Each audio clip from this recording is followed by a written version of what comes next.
With a 14-10 victory at Fairdale last week, the Spencer County Bears improved to 3-2 at the midway point of the season. Now, the second season begins. 4 district games over the next 5 weeks will give us the roadmap for the Bears' postseason play.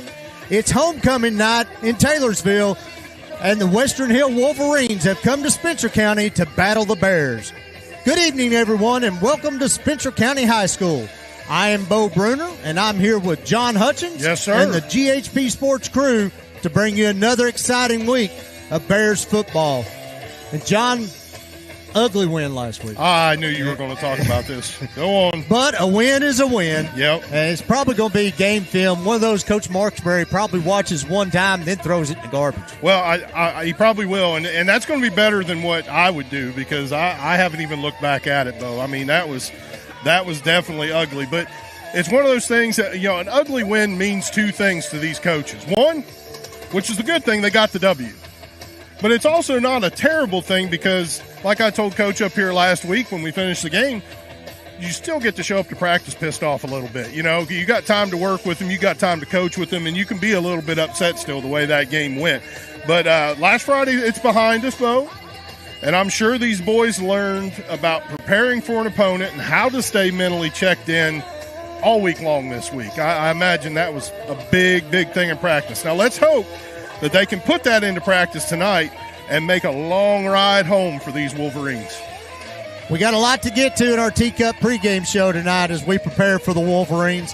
We're going to step away for a minute, pay a couple bills, but on the other side, we'll try to recap last week's win at Fairdale, and we'll count you down to kickoff. Now just 27 minutes away, you're watching Bears football on GHP-SPORTS. The Cooperative Extension Office is here to serve all residents of Spencer County with educational and research-based programs. We offer programs for youth 5 to 18 years old through our 4-H program, where youth can make the best better. We offer free soil testing, and if you love to get your hands dirty, consider becoming a master gardener. We also offer programs for prevention, wellness, and individual family development, or you can check out our homemaker groups. We are located at 100 Oak Tree Way off Highway 44 in Taylorsville, Kentucky. Come in and see us or check us out on our website or Facebook.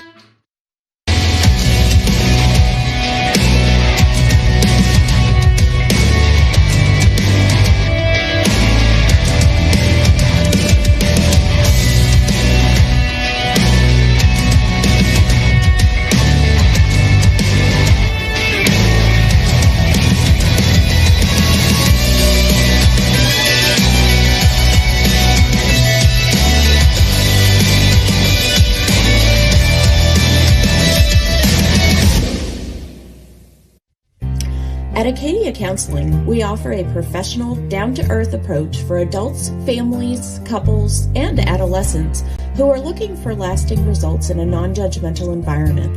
Located in St. Matthews and offering telehealth straight to your phone or Wi-Fi enabled smart device, Acadia Counseling offers evening and weekend appointments. Give us a call or schedule from our website and create a brighter future for yourself or a loved one.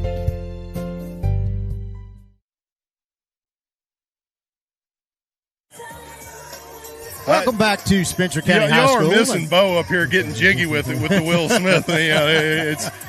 Sometimes it's rough doing my job. Well, I had to watch you last week. That was with the Cotton Eye Joe. Beauty in motion right there is what that was. We're back at Spencer County High School, the Teacup pregame show. Homecoming night here in Taylorsville, always a fun night. Blackout for the students and everybody.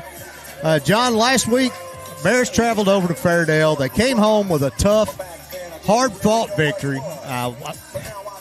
one that they probably didn't deserve, and it came with a hefty price. They lost 2 starters in the process. Keon Davis, hopefully it's only a week or 2, and then Brody Phelps, we're hearing could be 4 to 6 weeks. Yeah, that's rough. Spencer County, on the toss, they deferred to the second half, and that may have been the only thing that went right for the Bears all night. After that opening kickoff, the Bears defense did force a 3-and-out. The Fairdale punt netted only 6 yards, giving Spencer County the ball at the Fairdale 33-yard line. 7 plays later, Noah Kropp took a handoff from Keon Davis up the middle from 8 yards out. The extra point try was no good. With 7:27 left to go in the first quarter, the Bears led 6-0. Later in the second quarter, as bad as we watched it go, John, the Bears actually started moving the football. They were pinned pretty deep in Fairdale or in their own territory. Started moving the football and started that drive at the 26-yard line. Oh, I'm talking about Fairdale. Look here, I got lost in my notes. After that Spencer County fumble, Fairdale started to drive on the 26-yard line. 4 plays later, the Bulldogs put the ball in the end zone. Demetrius Taylor run it out of the wishbone. The PAT give Fairdale a 7-6 lead with a little over 3 minutes left in the first quarter. Then late in the second quarter, Keon Davis took a massive hit from Fairdale DB as he was going out of bounds. The defender did get called for targeting, but that play knocked Davis out for the rest of the game, and he's the reason why he's not here tonight. So as of now, no timetable. We're thinking 1 to 2 weeks. Don't know for sure. We're no doctor, but John, that's about all I've got to say about the first half. Yeah, and I don't know, Bo, if maybe Spencer County got off the bus thinking they had already won that game, or there is always the possibility that they struggled with the away game blues. We've taken it to Fairdale pretty good the last few seasons, last few years. So it might have been easy for the boys to just expect Coach Dover and the Bulldogs to just kind of roll over on him. But, it didn't happen that way. But also, the second thing I mentioned, the away game blues, sometimes teams don't travel well. We saw that a few years back. We actually talked with Cam Cardwell, which Cam is actually with us tonight on Sideline Report, and we're going to get down to him here in just a second. But talked to him last week at halftime and compared it to the game where they played Logan County down in Russellville, I think 3 or 4 years ago, third round of the playoffs. And Spencer County just was dead. It's just that away game. You go through all this from your schedule changes throughout the day to what you have to do, when you have to eat, when you have to be on the bus, when you have to take this long bus ride. You get there, get off the bus, you're dealing in a weird environment, and things aren't clicking the way they should. But either way, you and I, we didn't know what to say about what was going on in the first half. And honestly, Coach Marksberry, he didn't want to say what was going on in the first half. The first half left us all. Yeah, ask Tyler Lester about that. That was not a conversation that was going to happen. Coach Marksberry was headed straight over there to talk to his boys. But, the first half left us all asking questions. And really, as Bo, you're going to talk about here, I don't think the second half answered those questions. No, not really. Spencer County did get the ball late in the third quarter, kind of back and forth, nobody doing anything. They got the ball late in the third quarter.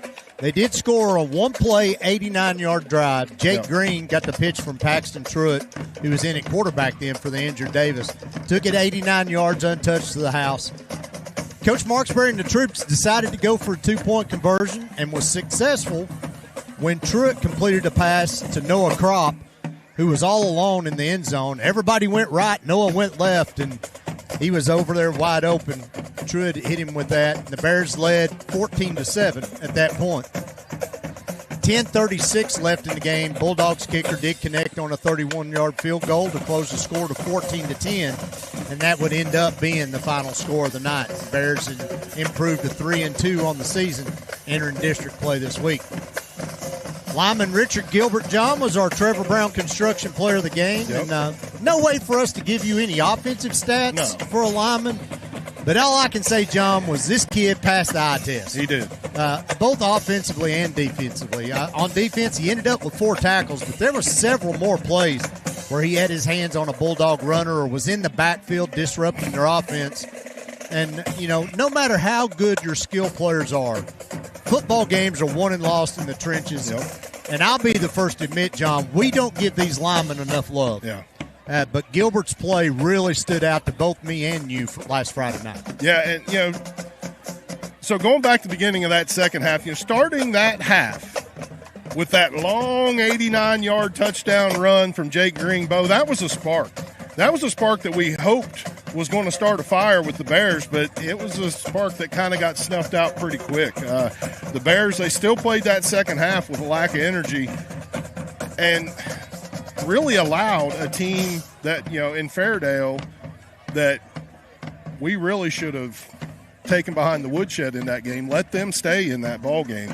Bo, I'll call it like I see it, and I know you will too. But I honestly think the Bears should have won that game by 3 or 4 touchdowns. Knowing what Fairdale had, the lack of depth that they had, what they did offensively, it was not anything that Spencer County shouldn't have been able to handle well. So, in the opening, Bo, you mentioned that they got a win that they probably didn't deserve. And, Bo, all week long, anybody that's talked to me about that Fairdale game, I've said those exact words, that they got a win that they probably didn't deserve. I will say, though, I'm really proud of Richard Gilbert, proud of what he was able to do. Having played on the line, I know it's typically a thankless job. That young man, he got a lot of playing time last year, and we could see how he's grown leaps and bounds from last year into the start of this season. And, Bo, we're seeing him grow from game to game now. And it's just awesome to see him progress that young man. And we can see where his technique's improved. And with the Bears, we talked about this early in the season, they lost their entire defensive line. And so everybody's new on the defensive line. Richard Gilbert's one of those guys. And when you have a whole new unit like that of people that have to come in and take over, they're going to look for somebody to be a leader. They're going to look for somebody to try to keep the energy up, keep going, keep working hard, and be there, support them, help them, do different things. And Richard Gilbert, Bo, I honestly think he stood up and said, I want to be that leader. I want to take this on. I want to make these boys better and help support them every way I can. Before we run off to another break, John, let's introduce our sideline reporter we have down here tonight. Cam Cardwell come up and talked to us at halftime last week. Tyler couldn't make it tonight. Cam was the first phone call I made, and he was ready to go. Cam, how's it going, man? What's going on, man? Thanks for having me. I'm excited to be here and kind of excited to see how these guys bounce back after a rocky week last week, especially with some injuries they're dealing with. But, again, thanks for letting me come on and excited to see this game. Well, I think to get you on the field, it was either put a headset on you or put shoulder pads. And I think you would probably have been a little bit happier with the shoulder pads. But yeah, definitely would be a little more happy with the pads. Yeah, I'm not gonna lie, it's kind of tough to be on these sidelines sometimes, but hey, I'm excited to see where this team's going. All right, we appreciate you being here, Cam. Thank you. So we're going to take another quick break on our Teacup pregame show, but when we return, our Taylorsville Community Church players to watch, and together we'll learn about these Western Hill Wolverines. All that more. We're about 16 minutes away from kickoff. You're watching Bears football on GHP-SPORTS.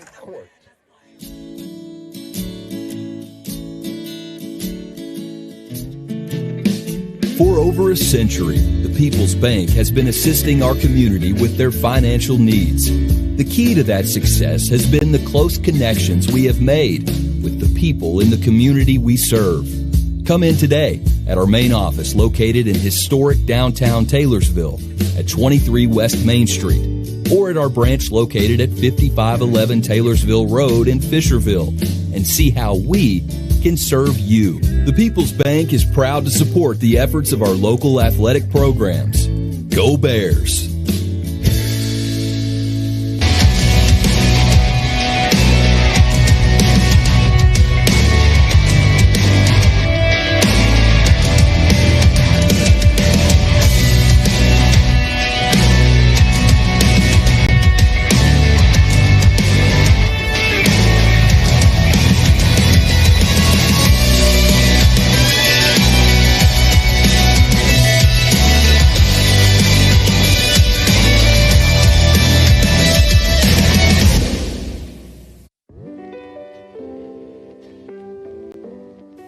Hello, I'm Sean Willard, Principal Auctioneer, Broker, and Co-owner of the H. Berry Smith Realtors and Auctioneers.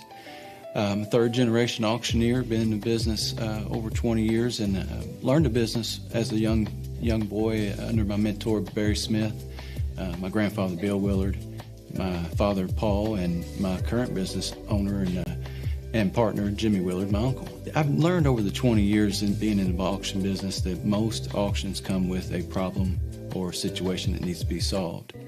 Let our experience and national exposure be your solution to all your auction needs. Give us a call today.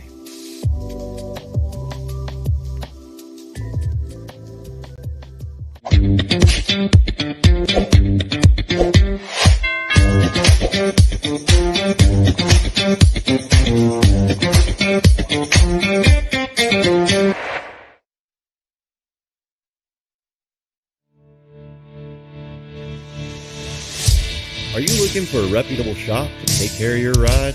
Stop by Dougherty's Body Shop and Service Center, offering all manner of body and mechanical work to keep your vehicle looking and performing at its best. Conveniently located at 910 Taylorsville Road in Taylorsville, or find us on the web at Dougherty'sBodyShop.com. Dougherty's Body Shop and Service Center. Big or small, we fix it all.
All right, welcome back to Spencer County High School.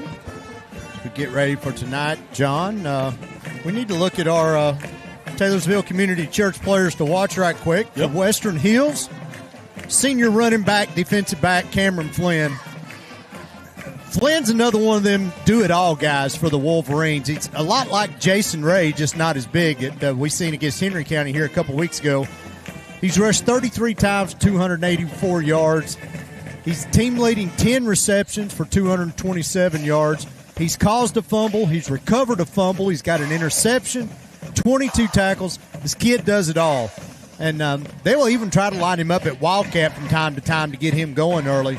He's been known to pass out of that also, so it's something the Bears have got to be aware of all night. And if he does get going early, he could be a real problem for Spencer County defense. You know, Bo, Flynn is one of those guys that you'll see on a roster every once in a while that a coach, you know, when it comes to position, won't even list a position, just say athlete. That's all he is. You know, he runs the ball with an intensity that it rivals some of the best backs in the state. The only difference, he doesn't have quite the size of some of those backs.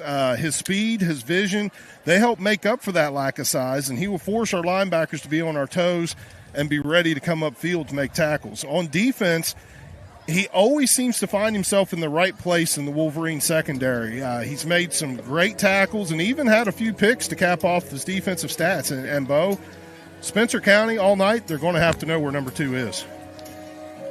For the Bears, we're going with Bears, my Eastern Kentucky come out there, didn't they? We're going to go with senior Paxton Truitt. With the injury to Keon Davis, the Bears are going to look to Truitt to manage the offense. Now, he's no stranger under center. He knows this offense just as good as anyone, so there should be no worries there. But one thing to keep an eye on is how much will it affect him, or does he even play tonight on the defensive side of the ball?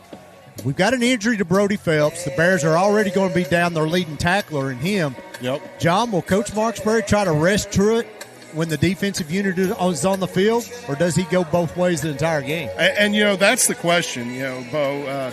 We've raved about Paxton's ability to play defense and play on that side of the ball, and he can be disruptive anywhere on that defense from the line back to the secondary.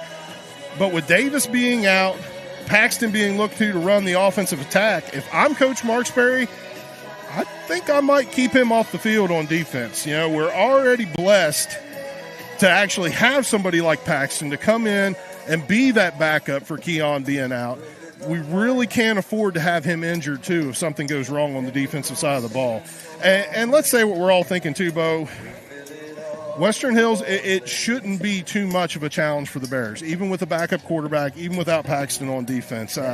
It's never good to have injuries, but if we had to pick a game for it to happen, I think we might have pointed towards this one. Now let's move on to Western Hills. They're 1-4 on the season, picking up their only win last week over Single A Dayton High School from Northern Kentucky.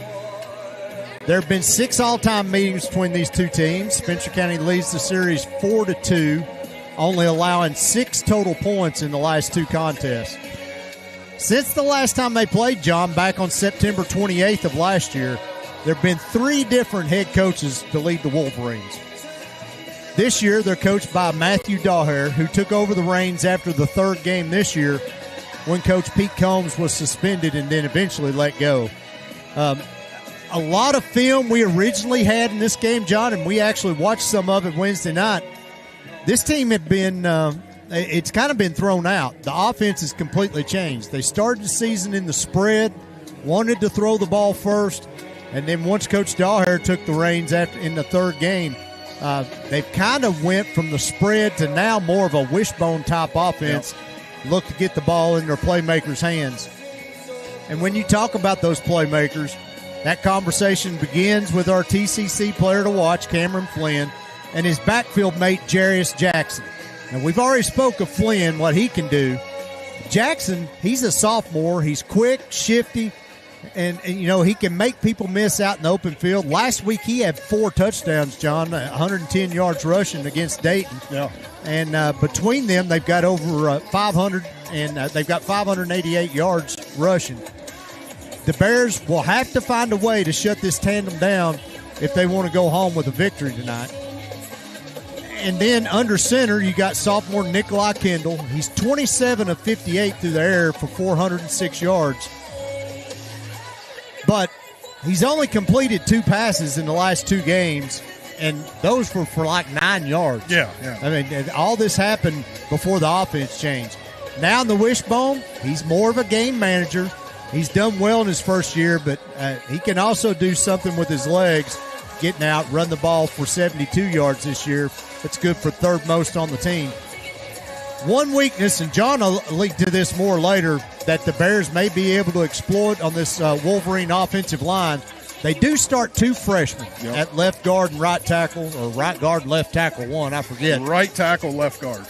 And on defense, it's a committee. 8 different players have 20 to 28 tackles, led by Junior Minnick with 28, and Brandon Davis and Jaden Harris, they have 26 each. It's been interesting this week preparing for this game. Having an offense change like that, it can cause some confusion for you and me and for the Bears themselves. But it's left us asking another question, Bo, or at least I was thinking this. Okay, so we've seen that spread offense from the first 3 games slowly evolve over a couple weeks into this wishbone rushing attack, and now having another week to practice. Is there more? Has Coach Dawaher actually tried to implement things that we haven't seen on film? And it could have easily happened. We know, from the week before to this last week, the Wolverines offense, they went through that change using some spread and worked in some wishbone. And then last week, Bo, there was a lot more wishbone with a few spread plays mixed in. I think Spencer County is going to have to expect the unexpected in this game. If Coach Dawaher has spent more time this week, again, introducing those other offensive attacks, we might have to be ready to, on the fly, be able to stop this Western Hills attack, and it makes it very dangerous. Last week when playing Dayton, the very first snap of the game for Western Hills, they line up in a wishbone, and Dayton had 6 DBs on the field. And so all of a sudden they're crashing down to the box trying to figure out what they're going to do. Western Hills, 8-10 yards, I forget what it was on that opening run. The second play, Western Hills is again in a wishbone.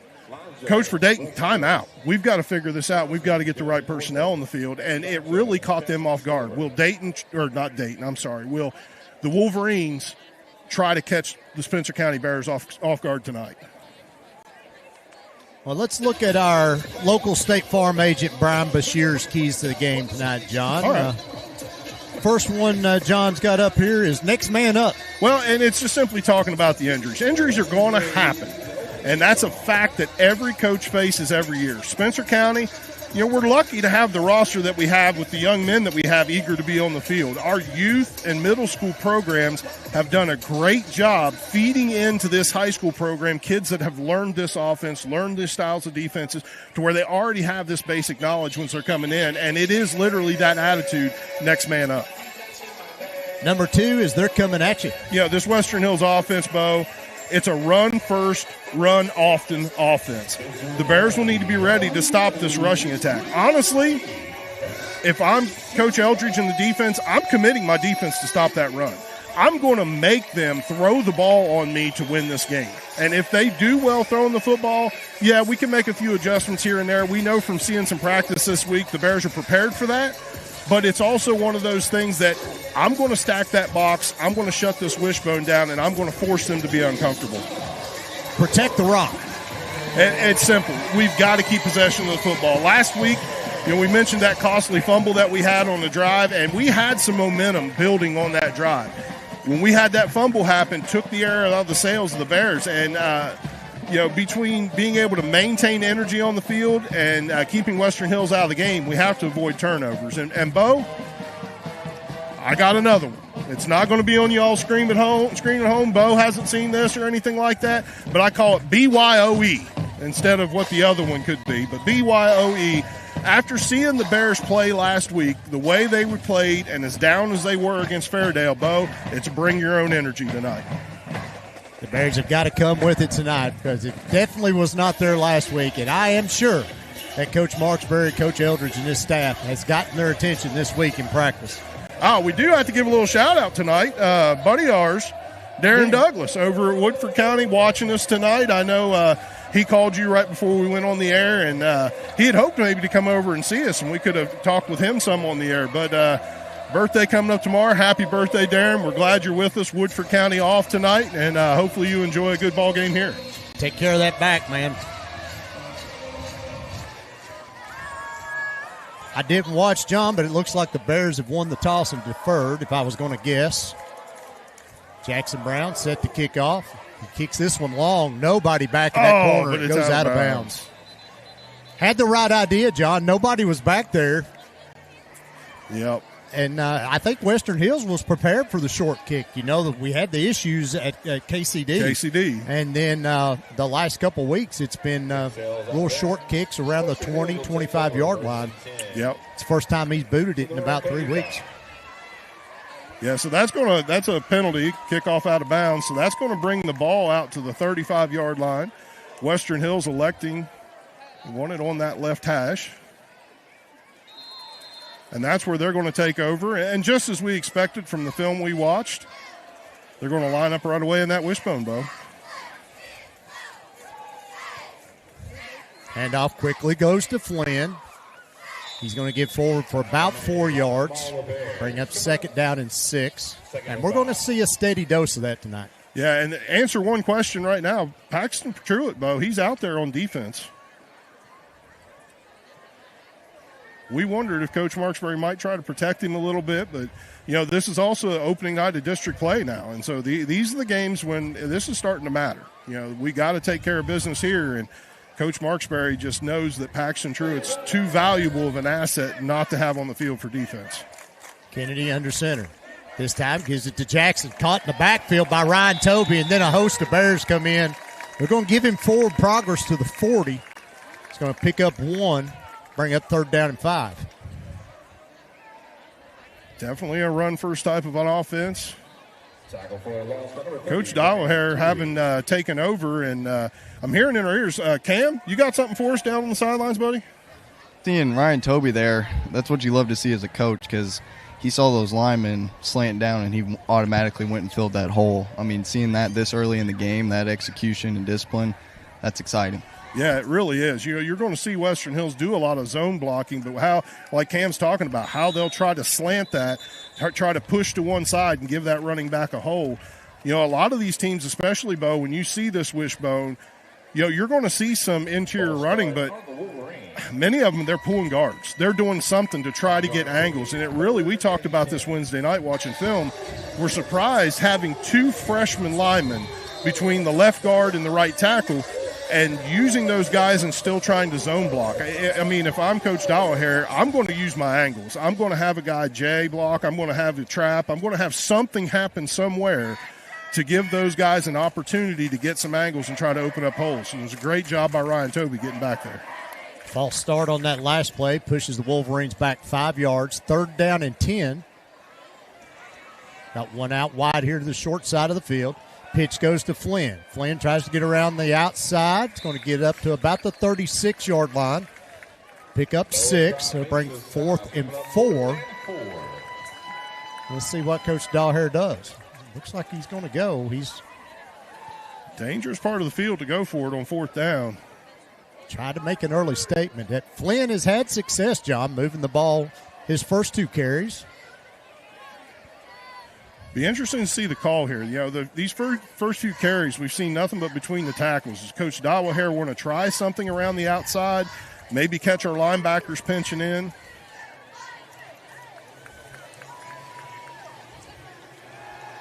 This time looks to pass, being chased by the Bears. We got pushed out of bounds about the 47-yard line. That's going to give him enough for the first down.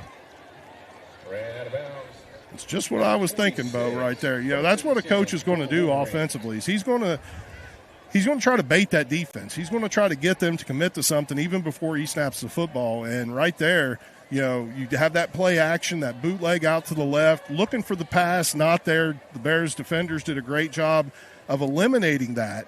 But still, Nikolai able to, with his legs, get upfield and pick up 5 yards and get that first down. 1st and 10 from their own 46-yard line. Run out wide to the wide side of the field, opposite of us. Hand off to Jackson. Gets around the left side, grabbed and thrown out of bounds. That time by Armin Smalley. Tackle made by Armin Smalley. Going to get up to the 49, cross midfield on the Spencer County side of the field. You know, we talked about the youth that we have in this defensive line, Bo, and we had that one play, Ryan Toby able to get in the backfield from his defensive end position. We're needing to see that pressure, though. We need to see that pressure from all four, being able to drive that offensive line back towards the quarterback, try to disrupt these plays, try to disrupt the handoffs, do something, and then also it frees up your linebackers. He's offsides. Number 50 lined up offsides. Thank you. Sure all of you at home saw that too. I appreciate y'all.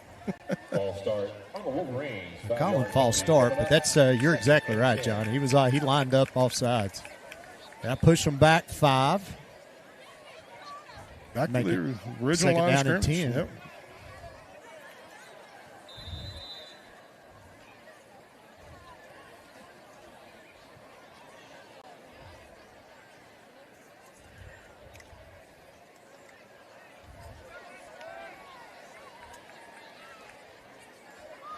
Well, if I was them, John, I'd run behind that number 50. He looks like a rogue grader. Yeah, he is. And right there they are.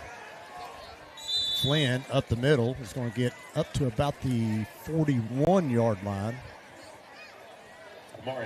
Spencer County getting pushed around a little bit up front. Going to have to find a way to slow that down. You mentioned number 50 for Western Hills. Yeah, and he just has been a beast for him right there and hard to handle in the end. And, Cam, what are you seeing down there, bro?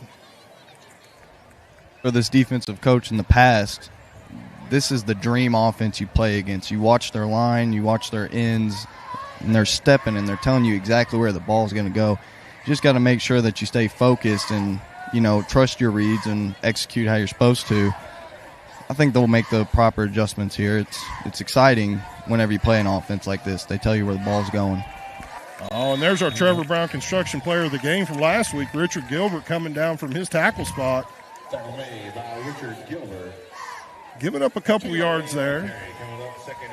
Good vision by the big number 70, Bo. Micah Cleveland on that carry. Bring up 2nd down and 8.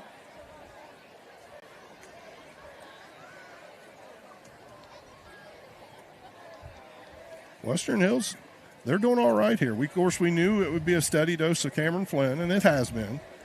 He's a very elusive runner, hits the hole hard, and right now, the difference in this ball game is happening at that line of scrimmage. Pitch to Flynn. Tries to go around the right side. Gets a block. That's going to come back. He does get enough for the first down, but that's going to definitely come back for a hold. Well, and there's where you end up with some problems. Whether it's a quarterback rolling out, whether it's a sweep on the outside, Bo, you get the tackle, and you watch this right here. As they get to the outside, that's 7, and he's pulling and he's grabbing and not letting go as that comes around the end. And that's where that play can be a little difficult. You have to know what you're doing when you're blocking that play. Try to take that angle to where you're kind of driving them catty corner down the field away from that runner, but you still have the ability to be able to let go of them, but just further down the field. But still, now we're back to 2nd down again, Bo. Yep, 2nd down in about 19, looks like. 20 yards worth of penalties on this drive alone for the Wolverines. That started with a penalty for the Bears. Yeah.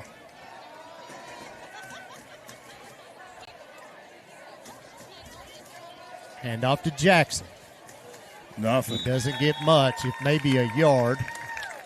To bring up 3rd and 17. See, now we're in a spot, Bo, where we talked about that game last week against Dayton, where Western Hills did mainly the wishbone, but they still work some of that spread in there every once in a while. Now, if we do see that spread here, whether it's a trips open, double twins, 5 wide, something, look for the quarterback to be trying to work that inside. He likes those seams. He likes those slants. He likes to do things like that. We have seen just a couple times where he's rolled out and tried to work the flat, but I don't expect him to throw long. And we're not even seeing that spread here.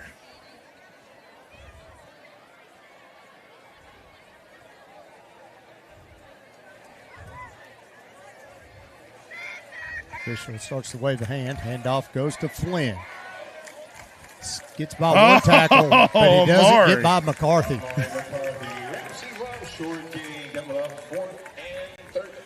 Look at the Country Mart instant replay right here. And, I mean, I'm telling you what, the Bears were on this. They were able to get there, get to the outside, get pressure on him, try to string him out. That's the best thing you can do with a fast running back, because that sidelines becomes a 12th tackler. You know, you want to work them to the sidelines as help comes along. Spencer County, great job stringing out Flynn and shutting it down, making a 4th and 13 and forcing a punt.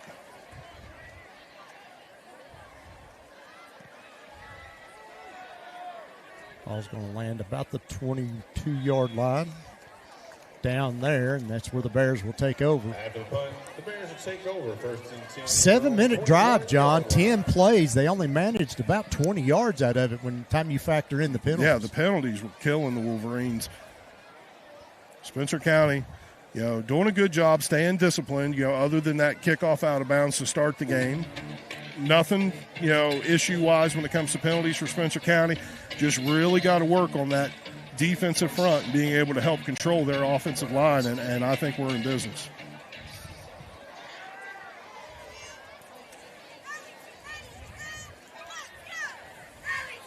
Truitt under center. Drops back. The hand off goes to Green. Green got a little room around the outside. Now it's all about the speed. Cleveland tried to chase him down. Doesn't get the tackle. We do have a flag. Touchdown Bears! We got to see there's a flag back at the 28-yard line. Flag on the play. A flag that I don't know that I agree with, if it is what I think they're going to call it. We'll look at it here in a little bit on the Country Mart instant replay, but that's in the area where Jake Green was. It stiff-armed a defender. That's what they're going to call legal use of the hands, Spencer County. But you look right here, Block in the back. or they're going to call a block in the back. When you got that stiff arm, and right there, the hands on him from Armin Smalley. That's all it was. That's pretty weak. Pretty weak right there. But the official threw the flag.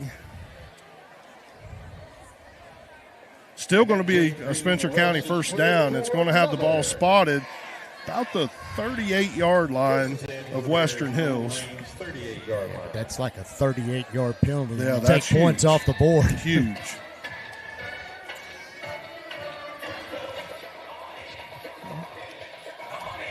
Hand it to our crack crew back there in the trailer, I know, John. I'm telling you. They picked that penalty up. Love having these camera angles and different views. I mean, we get to see it all over again from a different spot. Higdon takes the pitch. He's going around the left side. He's got some room.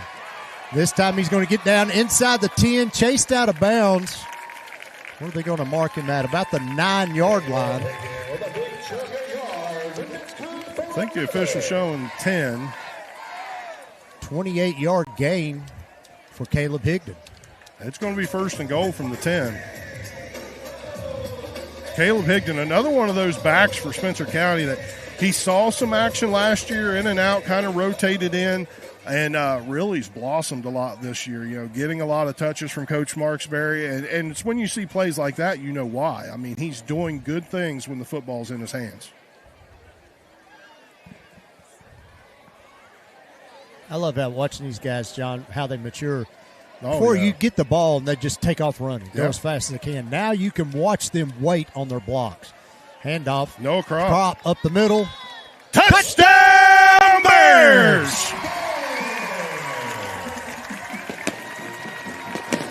Noah Crop, 10-yard touchdown. A 3-play drive, Bo. 3 plays into the end zone for Spencer County.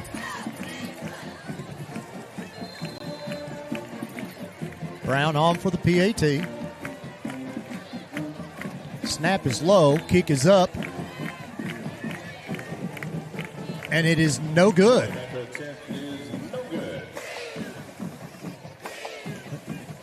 4:27 left in the first quarter. Bears lead 6-0. Yeah, as you all at home just saw that Country Mart instant replay, Noah Crop just wasn't going to be denied, Bo. He saw that goal line, and, I mean, he just – there was nobody going to keep him out. Kind of reminded me of our sideline reporter tonight when he got the football. And, when he was out there, not going to be denied that end zone. Noah Kropp running strong there for 6. You're going to see a steady dose of him tonight, too, John, with Brody Phelps out. They've rotated that spot all year long. And Noah in 2 or 3 plays, Brody in 2 or 3 plays. We talked about it before we come on the air tonight, too, and we don't know. This is yet to be seen. We're not suggesting the coach should do anything or not. Just in conversation, wondered if we might even see Amari McCarthy rotate in there a little bit. He did run some fullback last year behind Armstrong for Spencer County, and so to give him that opportunity to go out there, he's somebody who has experience carrying the football, somebody that just loves to pound it up the middle, loves contact. That might be where Coach Marksberry looks to give a little rest to Noah Kropp.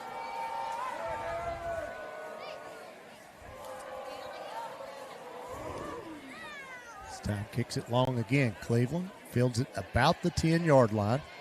Breaks off to the right side, now cuts back up the middle. He's got some room. Breaks a tackle, switches back, got one man to beat. Now it's all about the speed. Down to the 10, 5, touchdown Wolverines. Micah Cleveland, 90 yards. Kickoff return, and that has been a bugaboo for the Bears all year. Yeah, Spencer County struggled kick coverage. First game, okay, it wasn't too bad against Moore. We were fine with that. But, kicking off to those athletes like that and then just not staying in your lanes. Right there, you see 3, 4 guys all in the same area of the field. If you're doing that, if you're bunching up as you're coming down the field, all you're doing is creating opportunities then for that back or the receiver to be able to get upfield and get positive yards. He's going to find the holes. He's going to be elusive. You got to be able to stay in those lanes and contain him and bring him down. So that's something I know Spencer County, I'm sure, has been working on when we had that trouble with KCD with their Hill's returns. Going for 2 here, John. Yeah, they are. We're going to get a false start. That's going to back them up 5. Make you wonder if they will kick the ball now. Now the kick team comes in. Replay the point after.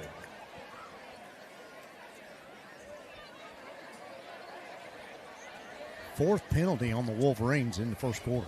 Yeah, that's shooting yourself in the foot with some of those. They actually had some really good positive plays on that first possession, and for that to basically be shut down because of those penalties, and then to try to take a 2-point lead on the Bears and be forced to kick a field goal now, an extra point, simply because of the false start. Ashton Lewis, the kick is going to be short.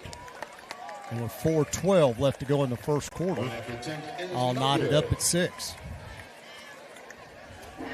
I don't think there's too much question of what's going to happen on kickoffs the rest of the night, though. I think we're going to be back to the short kicking game. Shocks me too, man, with the speed that we put on the field. I know. I will say, we talked about it in the keys to the game with the next man up type of an attitude. You even take somebody like Brody Phelps, who is on kickoff team, on coverage team, and you take somebody like that off the field, there is an intensity, there is a drive that some players have, and, Brody's one of those guys. He's got that drive, he's got that intensity, and so not to have him going downfield to make some of these tackles, you got to start questioning. And then, as we saw in the Country Mart Instant Replay, people grouping up, all it's doing is creating holes. And if we're going to have that problem, you might as well kick it short. I'd rather them start on the 35 or 40 than have a touchdown.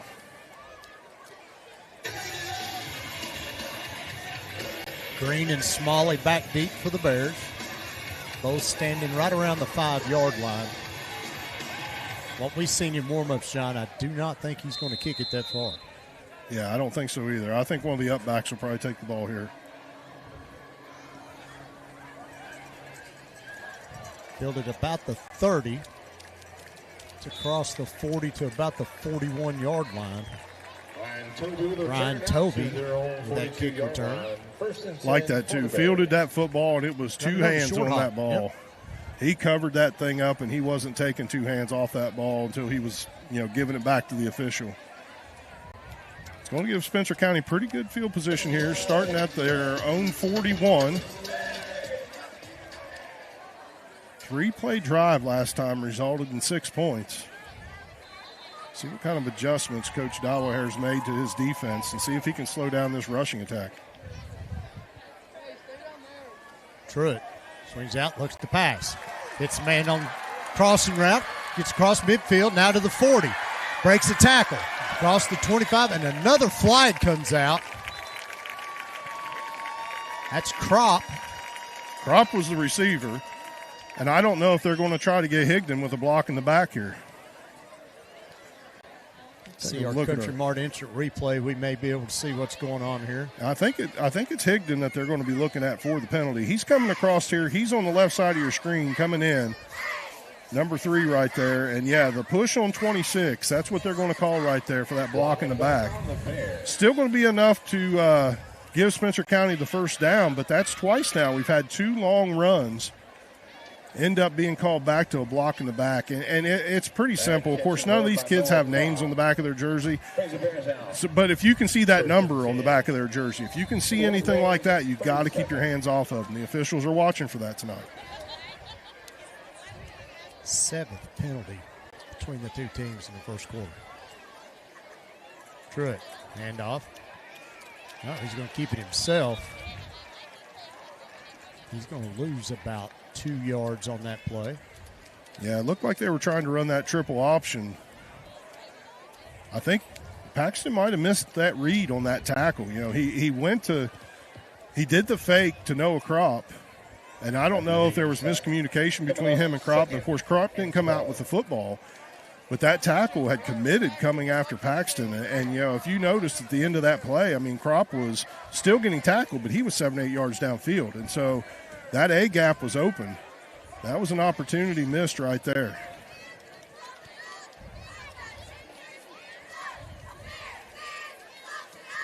Pitch to Green. Green gets across the 30. Got one man to beat. Runs over him. Touchdown Bears! Jake Green with a 40-yard touchdown run.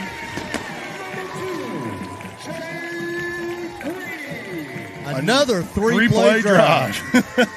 That's efficiency right there. That's your O-line coming off the field and really not even needing a drink of water, Bo. That's doing a great job out there moving that football. 3:14 left to go in the first quarter. Spencer County already having punched it in twice. John, we've had 3 touchdowns in the last minute and a half of game time. Yeah, we won't talk about the second one, though. We're not worried about that one. Truitt hands it off into the end zone. And that 2-point conversion is good. With 3:14 left to go in the first quarter, Spencer County leads 14-6. Look at the Country Mart instant replay. We got a couple different views of this right here, but you can see Jake Green coming around, and he has that block. I'm kind of surprised he didn't go to the right, but I think the defender was kind of surprised too. Like he was trying to work through Caleb Higdon, and Jake Green just put a foot in the ground and went right off of his butt. We see at this angle right here where you can see that block. You can see that hole on the outside, but they were just not thinking Jake Green had the speed, the agility to be able to put a foot in the ground, cut back to the inside, and then the way he just ran over that defender for Western Hills, again, like Noah Kropp on the first touchdown, Jake Green, he saw that end zone, Bo. He wasn't being denied.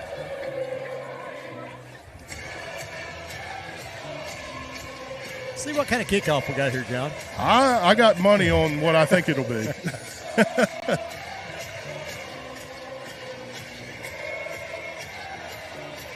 Cleveland, who returned that last kick, is not back deep. Yeah, but they do have 2 guys back now. Expecting Jackson to kick it deep. I feel like he could kick it over his head, John. That's what he tried to do the first opening kickoff. That's what he's doing this time. Yep. Send that ball deep. And it almost checked up. Roll into the end zone for a touchback.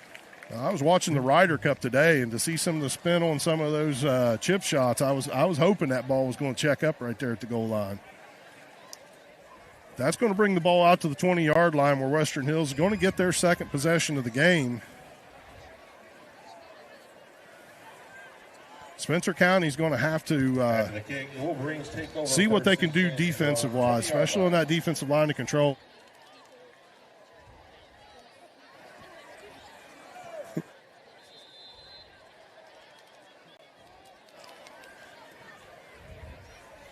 Western Hills, surprise, surprise, coming out in that wishbone once again. I mean, when the plays have been clean, Bo, I really think Spencer County's kind of had an edge on them. This time it goes to Jackson. Cuts back toward the middle. Nothing there. Tackle made. I'm going to give him forward progress to about the 22, John, and I don't think he got anywhere near there. Well, Jeffrey Blansett and Amari McCarthy, both linebacker positions, coming across right there and reading that and filling that hole. You know, Cam talked about it a little bit ago. When you see the direction that these guys are trying to block this, you know what direction the ball's going.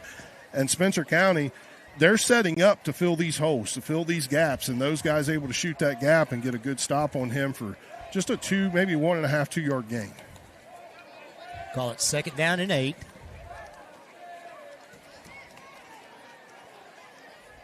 It's time to go to the up back. No, it's Flynn. Bounces it out, comes back around, now goes back to the middle, hit by Gilbert. It's going to go down about the 27-yard line, pick up 5. Ran 30. 6-yard gain coming up 3rd and 2. Well, as we were talking earlier in the week, Bo, that's making chicken salad right there. Cameron Flynn, he had nowhere to go in that backfield. Tried to cut up into that gap. Of course, the gap there, not able to keep a hold of him. Bounced it out to the outside and able to pick up some positive yardage. Going to leave 3rd and short now for the Wolverines.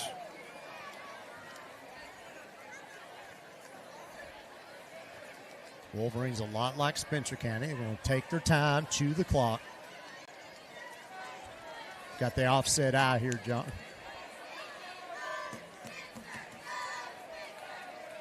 Run up the middle. He's going to be close, but I believe he's going to be just short. Yeah, the near. Mark him at the 29 is what the near officials got. 4th and 1. And just as I would wager money that I would have lost on that kickoff, I'm wagering they're going to go for it here and try to see if they can't force to impose their will on our defensive line and get some push.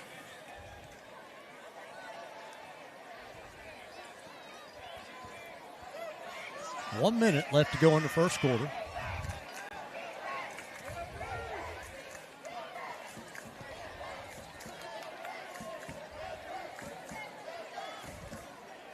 Oh, and they're getting to the up back, and he got stuffed. He got nowhere. Spencer County going to take over on downs.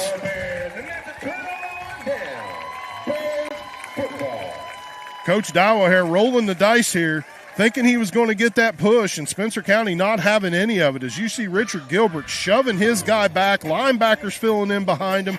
I mean, guys coming from everywhere in those black jerseys to finish him off. Spencer County football, Bo.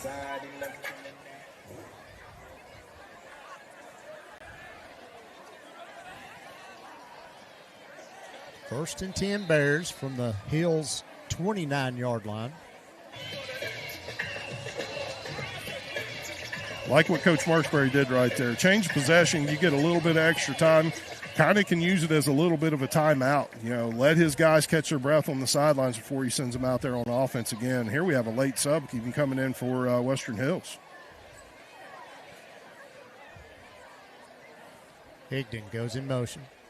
It's out wide. Quick screen pass out to Smalley. Gets by one tackler, picks up the first down before pushed out of bounds. Down around the 15-yard line. It'll be about a 14-yard gain. Yeah, 14-yard gain. And Bo, he wasn't touched until he was already about 10 yards downfield. Western Hills committing so many people to stopping that rushing attack. They kind of left Armin out there on an island by himself. And Spencer County recognizing that, making him pay.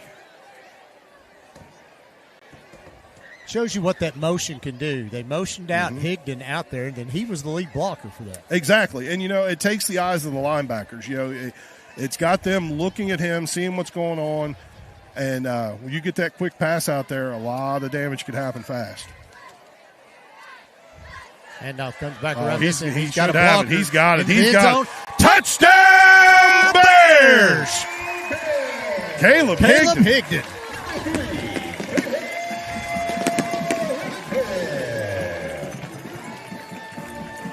2 plays on that drive, Bo, but of course they only had to go 29 yards to get it.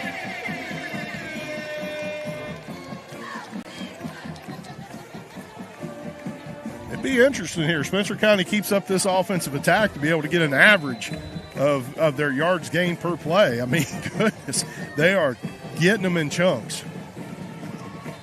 This kick is up, and it's going to be good. With 30 seconds left to go in the first quarter, Spencer County leads Western Hills 21-6.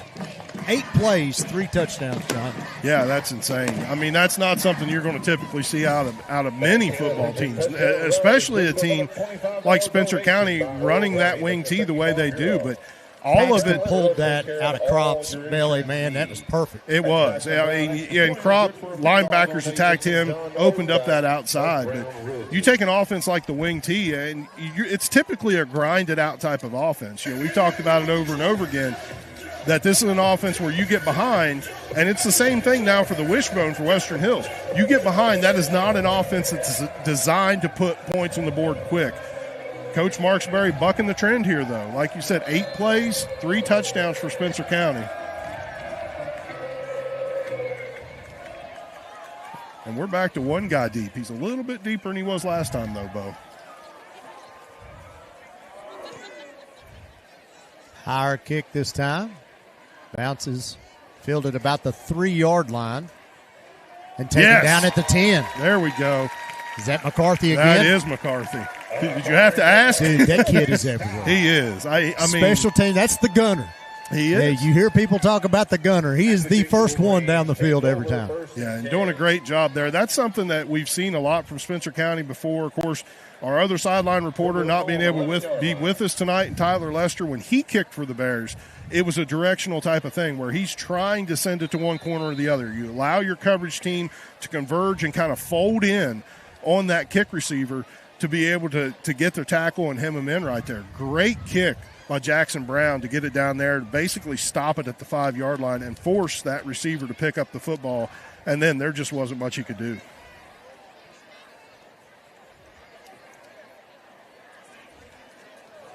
And off to Flynn.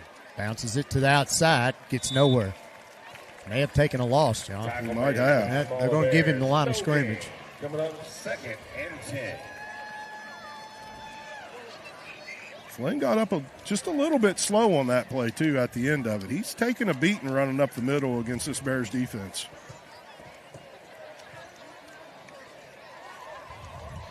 And that's going to bring us to the end of the first quarter. Your score, Spencer County 21, Western Hills 6. We'll be right back on GHP Sports.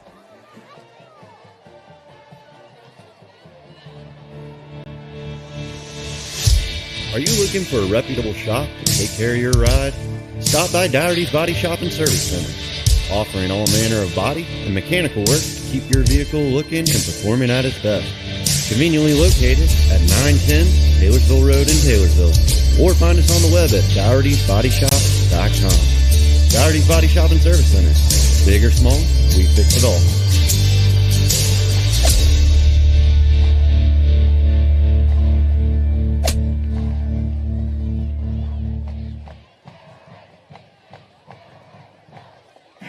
Back here at Spencer County High School, Spencer County leading the Western Hills Wolverines 21-6. And Bo, efficiency. 8 plays, 3 touchdowns.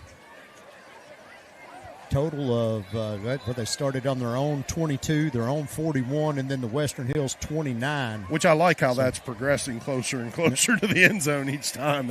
That's a good thing right there, getting better and better field position. Going to be 2nd down and 10 to start the second quarter for the Wolverines.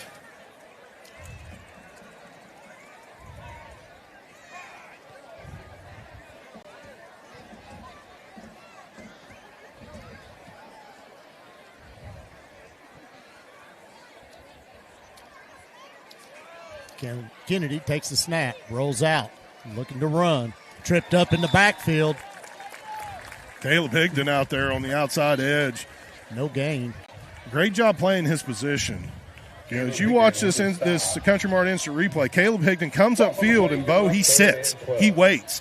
and then makes that quarterback commit to what he's going to do before he comes in and makes the tackle. That is playing the edge the way the edge is supposed to be played. Forcing him to make the decision, not overrunning the guy, not getting too deep in the backfield to give him a hole. Caleb Higdon, textbook when it comes to playing that outside edge on that play.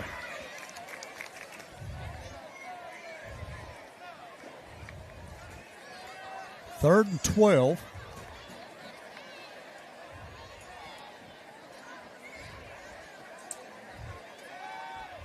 This time looking to pass. It is tapped away.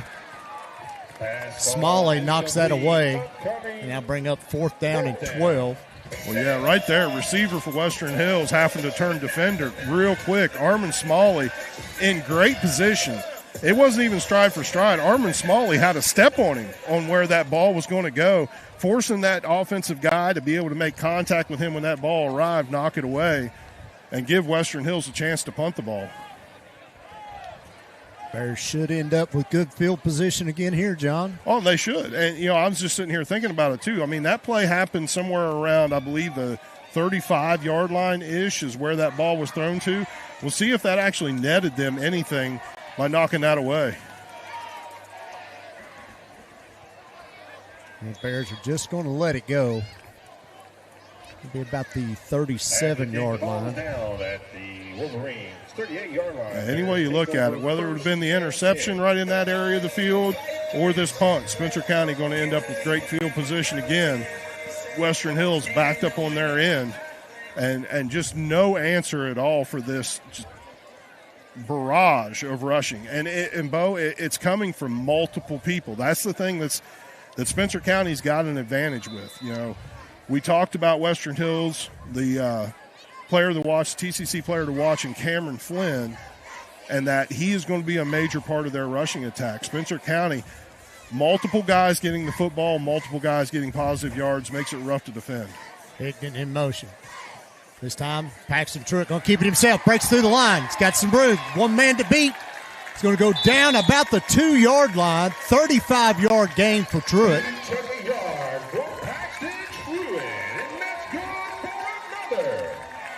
And you can see how this play develops as we see it on the Country Mart Instant Replay. You can see Caleb Higdon's going to start that motion, and as soon as the ball snapped, he's coming up to be a lead blocker. First guy through the hole, Paxton Truitt behind him, able to hit that linebacker and just create that space that Paxton needed to get down there. And I know Paxton saw that goal line, and he was trying, Bo. He was trying hard. Paxton still playing with that brace on his finger from a preseason injury. He'd probably play with that all year just to be safe. Just to be safe. I wouldn't be surprised. It's on his non-throwing hand. So. Green in motion. Takes this pitch. Touchdown Bears! 2 plays. 2 plays. That's Caleb Higdon again.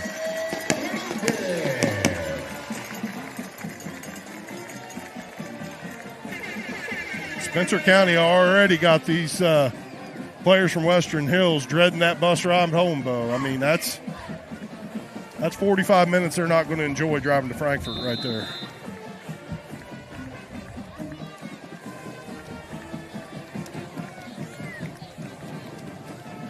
PAT is up. But, yeah, I seen what you're talking about there, John, the laces. I'm up here doing sign language to Bo. I was looking like I was, like, turning something, and that's what it was. 10-10 left in the first half. Spencer County leads 28-6. Country Mart Instant Replay. Just that simple buck sweep call right there is what we see from Coach Marksberry. You got that swing motion from Caleb Higdon, quick pitch to the outside, and as soon as you saw the first 2 blockers out there, you knew he was getting 6 on that play. At Jackson Brown, extra point is good for a $50 donation from John Odenbach of Brown Realty. Did you just hear that, Bo? I did. And John Odenbach donating $50 for these extra points from Paxton, or not Paxton, from Jackson Brown. How do we get in on that, I wonder? John, I could probably kick one. Yeah, John, if you and Sandy are watching, we'll take that $50. Yeah. It wouldn't bother us a bit. I tell you what, that's a couple people right there that we get to see from time to time, but, Bo, they are missed in this community. I understand moving over to Georgetown, but John, Sandy, we wish you all were still around.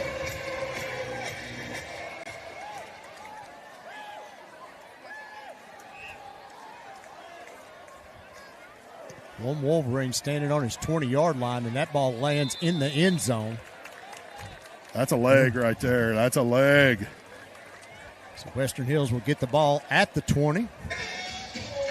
Which, I mean, that's a good answer. We talked about how the last couple weeks we've seen Jackson Brown kicking a lot of short kickoffs. You know, Spencer County struggled against Kentucky Country Day with some of their kickoffs that were deep, gave up a touchdown. And from that on, we were seeing a lot of these short kicks to the upback, just trying not to get burnt with that. And then, of course, got burnt once tonight. But now, I mean, rather than kicking it short, Jackson Brown put a leg into it, put it in the end zone. I can deal with that. And then we're starting at the 20-yard line. No chance of a return. Spencer County's Bears defense just really starting to dominate this Western Hills offense.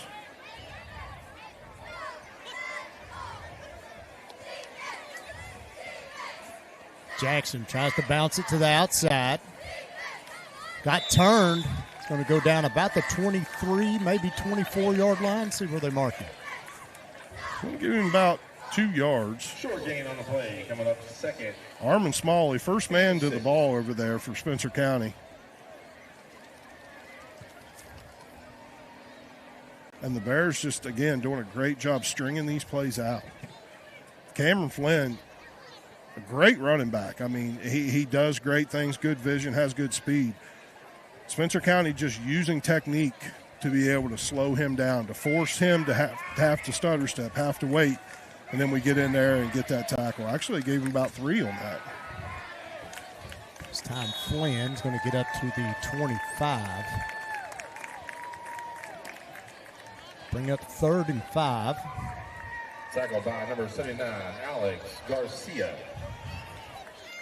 Alex Garcia, Bo. That's another one of these defensive linemen that we've been seeing get his name called more and more often, and then they're making those tackles. This is what we needed to see from the defensive line as the year progresses. We've got to see them grow. We've got to see them mature as a unit. You know, early in the season, we talk about Kentucky Country Day, defensive line struggled with them. You know, their offensive line was big, able to get off of their defenders, be able to get up to that second level of those linebackers, and it just opened up holes for their rushing attack. If our defense can work as a unit, our defensive line, they can do a lot to slow those rushing attacks down. Pitch to Flynn. Reverses field, goes down. He's going to take about an 8-yard loss there, John. Flag on the play. Yeah, Turf Monster reached up there and got him. We do have a flag. Don't know what it is. It's against Western Hills. Bears are going to decline it. Let the play stand. See what it is. We're going to see an illegal formation. That penalty is declined. 4th and 10.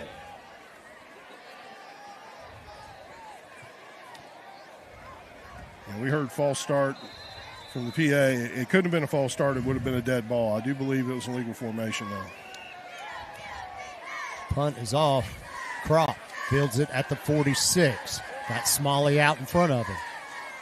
Makes one man miss. Makes 2 miss. Back. Still on his feet. Going to go out of bounds somewhere around the 15-yard line, John. Yeah, and that's going to net negative 5 yards on that punt for the Wolverines. That's where they spot him at, and I think that's where they're going to get it, about the 15-yard line. Great return there for Noah Crop. Just being able to shed those guys, pick up that extra yardage. The Wolverines, 15-yard line. I tell you what, Bo, he's somebody that we've seen mature this year too. We talk about some of these younger guys stepping up, and even Cameron talked about it, how this is such a young team, but how talented they are. And when you see these guys maturing like that and seeing these guys getting better, it's just awesome to watch them play the game now. Trinity up 7-0 on St. X in the first quarter.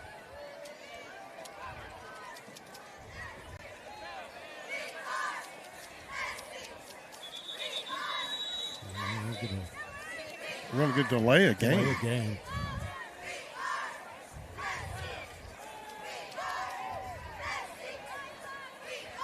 Delay a game on the Bears. 5-yard penalty coming up 1st and 15. Seemed pretty quick. Coach Marksbury isn't going to argue it, though. 4th penalty on the Bears tonight. It's where Paxton Truitt's got to watch that back judge back there behind the safety. And off the crop, hit immediately. Getting nowhere. You want to mark him line of scrimmage. Coming up 2nd and 15.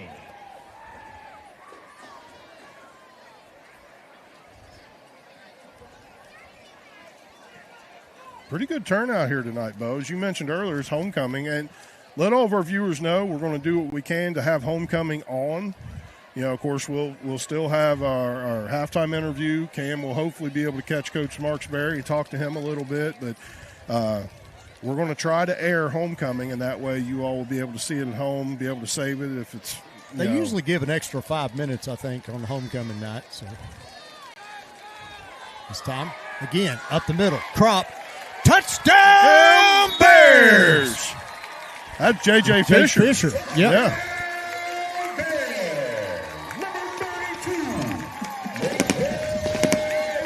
Got to apologize. That wasn't our cleanest touchdown Bears call that we've ever done right there.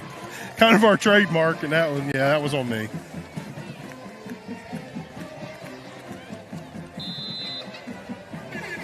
Jackson Brown on for the extra point try.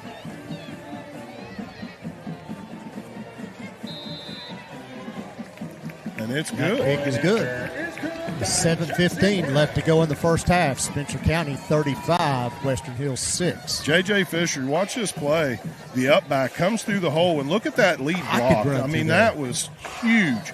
All he had to do was juke one guy, and it was an easy 6. 12 plays for the Bears, 5 touchdowns. And you know, with J.J. getting that touchdown, that reiterates what we were talking about earlier about just the stable of running backs that Coach Marksberry has to work with different guys out on the field. There's so many different guys he can go to that are dangerous. It makes it difficult for the Western Hills Wolverines to really key on one guy. Spencer County, I guarantee you, on defense, they're keying on Cameron Flynn. We know Flynn's going to run the ball a lot. Jarius Jackson will do a few, but I think overall Coach Eldridge is willing to have to kind of take a read on Jarius Brown versus he wants to commit to Cameron Flynn and been able to shut him down. Now, we see that with some other teams too where they've got one major running back you focus on. Spencer County's got 4. Long kick again. This one will bounce into the end zone for a touchback. Trying to get that ball to check up down there. Kind of surprised Western Hills isn't putting 2 guys back there now when it comes to these kickoffs. If you split the field, put 2 guys back there, I mean, that's a live football. As soon as that ball went 10 yards from where it's kicked, anybody could get on that football. Spencer County gets to it, picks it up, it's our ball. So not having those 2 guys deep, they're kind of rolling the dice, I think, a little bit. If Jackson Brown is able to get a little backspin on one of those, check that ball up, I mean, who knows what might happen. You got to think, too, the schedule that the Hills has played, they played a single A team last week. Yep. The commentators that done that game, John, we watched a whole lot of it last night. They even talked about them being a single A team. That's breaking the huddle with 12. Yep. Should be illegal substitution. The commenters even talked about how, they don't even have a kicking game. Yep, and you're right, Bo. Legal substitution's going to back them up 5 yards to start off. But, yeah, it's one of those things that even without a kicking game, you've got to at least try to take the advantages where you can get them. And, if it means you have to put 2 guys back there to where you can field the football, maybe get some positive yards, then cool. That's what, if you're Coach Dowell, you have to do something to try to keep that from happening, because simply that ball hits the ground just right and it dies. And with some of the speed Spencer County has on that coverage team for kickoff, they get down there, who knows what might happen. I mean, you pick up football running in and it's 6. I mean, that's an easy 6 for Spencer County. So, yeah, we might have given up that 1 touchdown on a kick return. That's been it. And I was going to wait and mention this at halftime, but hats off to Coach Eldridge. That first drive that Hills had, 10-play drive, they ended up punting. They had 20 yards worth of penalties on that really hurt them. But they had 10 plays they ran on that first drive. every drive after that, they had 4 plays, turnover on downs, and the last 2 have been 3 and outs. Yeah. Bears defense has definitely come to play now. 1st and 15.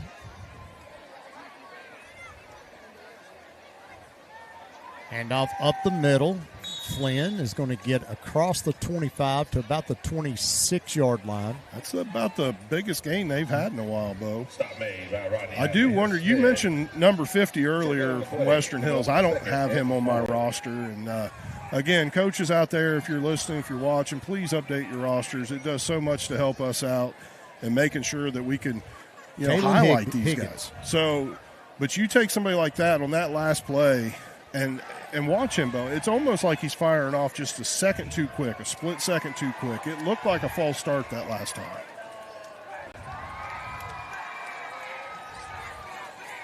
Second down and 4 after that 11-yard gain by Flynn.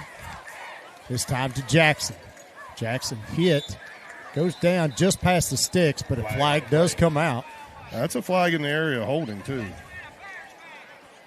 But look at this replay at 50. His get-off is so fast. If he's not false start, he is right at it. That's what we're going to see is a holding on the Wolverines. We'll back them up 10 yards. Still will be second down, and that's yet another penalty on Western Hillsborough.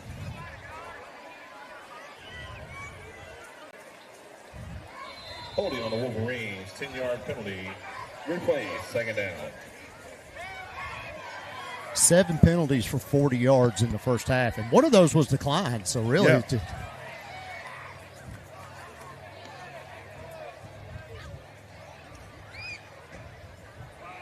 Western Hills doesn't seem to be in a hurry here. Hand up by the back official. 6 minutes left to go in the second quarter. Now it waves. And you're going to get timeout. Yep. Western Hills, that's their second timeout they've taken. Down to 2 seconds on that play clock, watching that back judge. I kind of wondered about that, too. That's why I mentioned how long they were taking in the huddle. Not in a hurry at all. Timeout taken. That's the second timeout now by Western Hills. 1 timeout remaining for Coach Dial O'Hare. Coach Marksbury still with all 3 in his pocket in this first half. Which I think right now, Bo, 35-6 lead, you don't have any interest in stopping the clock if you're Coach Marksbury. No, I don't think he will the rest of this game. Not at the pace it's going right now. Glad to see some of the energy out of the boys tonight. That was something that we were concerned about last week. To go to Fairdale, and they didn't lay an egg, but they were close to it, really, by the way they played. Just the lack of energy, the lack of intensity from the Bears. And to come out this week and really kind of flip the switch a little bit. And hopefully that's a turning point that stays with them throughout the season. This time Kennedy looks to pass. Everybody's covered up. He tries to get it anyway to Jackson. It is incomplete. Got to stop the clock with 5:41 left to go in the half. Aiden Trammell on the coverage right there. And actually, receiver did have a step on Aiden, but, boy, you talk about a difficult throw for a quarterback to make, as he had to come back across his body to be able to throw that football and then try to lead his receiver who's going towards the sideline. So you're aiming at that outside shoulder to keep Aiden Trammell from having a play on the football, and just too difficult of a passing situation for them to make work. It's going to bring up 3rd and 10.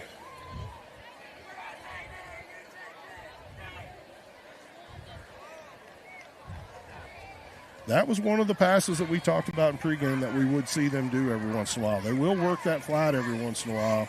And then out of that spread type of formation, which we're going to see now. Now it's what we're going to see, yep.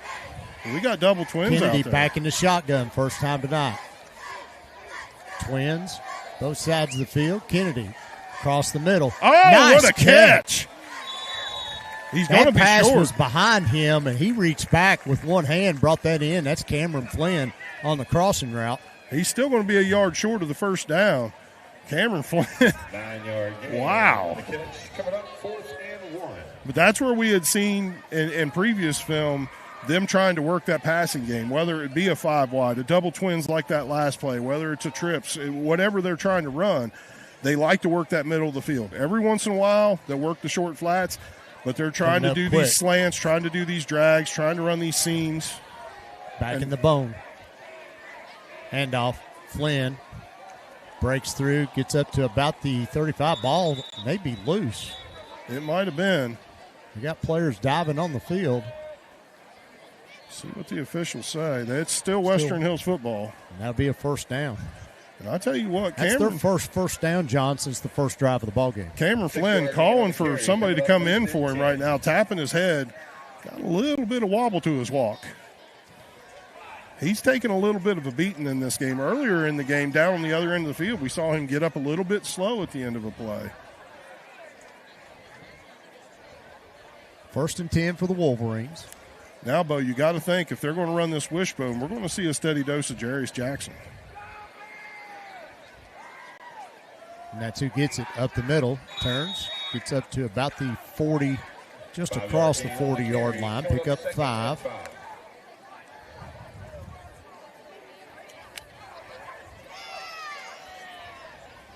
Homecoming night again, Bo. It's stands are full. There's standing room only on the outside, and then not even much of that.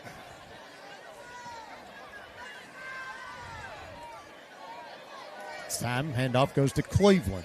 He gets up to about the 45-yard line. That's right at the marker. Kind of got bent backwards a little bit on that tackle. We got an official. They are moving the sticks, so another first down. Yeah, getting up with a little bit of limp of his own right there. Do want to give a shout-out to our guys out there with the pork chops right now. We talked to them earlier before the game started, down there watching the game. You know, Charlie's got a television and a speaker out there. Those guys do a great job. If you're ever here, make sure you get down there and get a pork chop sandwich. You won't be disappointed. You tell them Bo and John sent you. It won't do you any good, but you can tell them we sent you. And then tell them to send one up here. That's right. This time, pitch. Going to take a loss on that one. Because that was Flynn. Coming up, 2nd and 11. Yeah, and again, Amari just reading that play, taking that angle from his linebacker position to be able to get upfield, but also drive towards the outside to try to close off the edge. And you can't ask for better linebacker play than that.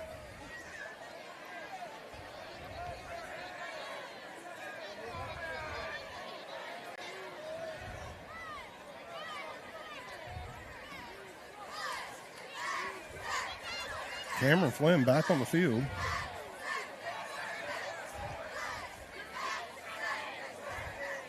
This time to Jackson, caught in the backfield. Taken down about the 40. He was at the 41-yard line. We got one official at the 41 and one at the 44. I don't know how you get that far off. But I'm going with one on the far side of the field. That's where they mark it. That's right. I was going to make like a cross-eyed comment there, which I kind of did anyway by giving that away, but still. I think they got it right. That's a good spot for the football right there on the 41. Bring up a 3rd and 14 now for Western Hills. And really, Bo, that's all we're seeing from them is just flashes in the pan every once in a while. We're seeing just a play get to that second level and get some positive yards, but it's not happening very often for the Wolverines. Back to 3 wide, 4 wide here, John. Double twins again. Pistol formation. Now the back comes up. That's an illegal formation. 5 in the back. Delay a game again. Well, that saved them, too. I mean, they were going to get a penalty either way. We had delay a game on the Wolverines, 5-yard penalty. It looked like the two near receivers were both back off the ball. If the officials were actually looking at them both as being on the ball, then the inside receiver in the slot would have been ineligible. And they're lined up the same way now. Kennedy looks to pass. Now he's flushed out of the pocket. Pass is complete. Got a flag on the complete other side of the field from the play. 50 yards from where the play is at. It's got to be that ineligible downfield, I think. He's covering up that receiver.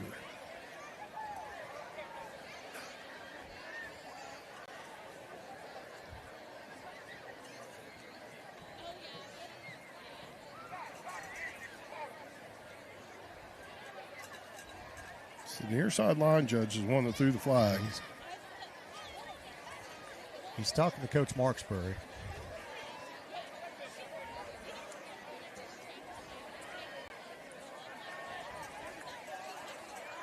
We're also hearing in our ears it could have been a legal forward pass. Take our Country Mart instant replay. That's what they're going to call is an illegal forward pass. Ineligible man downfield. Or no, they're not. I was looking at this, and I thought that's what it was. But that ineligible that I saw off the bat's what they're actually going to call, which is fine. We'll take it either way. But simply all that is, and I don't know, we don't have time right now on the Country Mart instant replay. Maybe we can pull that up at halftime and we can talk about that. But I want everybody to understand exactly why it's being called. And they're lined up the same way again. This guy in the slot receiver spot on the near side is covered up.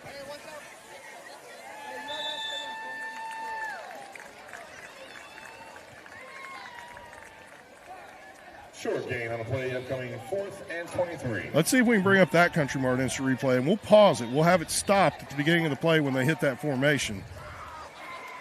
And right here, you see the two near receivers, both of them lining up on the 35-yard line. When you do that, the outside receiver is eligible. He is exposed to the official. That inside receiver, the second guy in the slot, he needs to be back off the ball. One of them need to be back off the ball because if he covers him up, and that's what I'm saying from the outside, he is an ineligible receiver. Punt lands at midfield, takes a Western Hills roll and go out of bounds about the 42-yard line. 1st and 10. Another 10-play drive there, John, but again, haunted by penalties. Penalties killing Western Hills. 35-6 right now. Spencer County, minute 5 left in the first half. All 3 timeouts left, and even that has not been a concern for Coach Marksbury when it comes to getting that ball downfield and scoring. You know, here lately, that's plenty of time.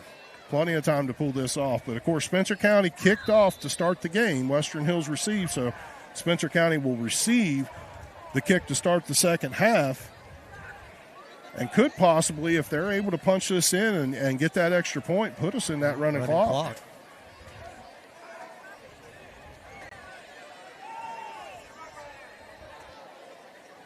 Truitt.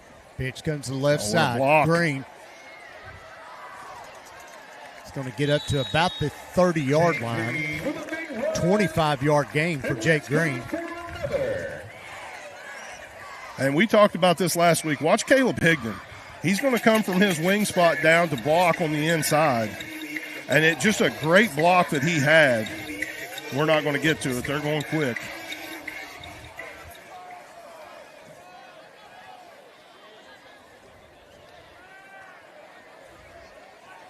Truitt again to Green. Oh, Green made him miss. Wow. Broke his ankles. Jumped another defender. He's going to get down inside the 10.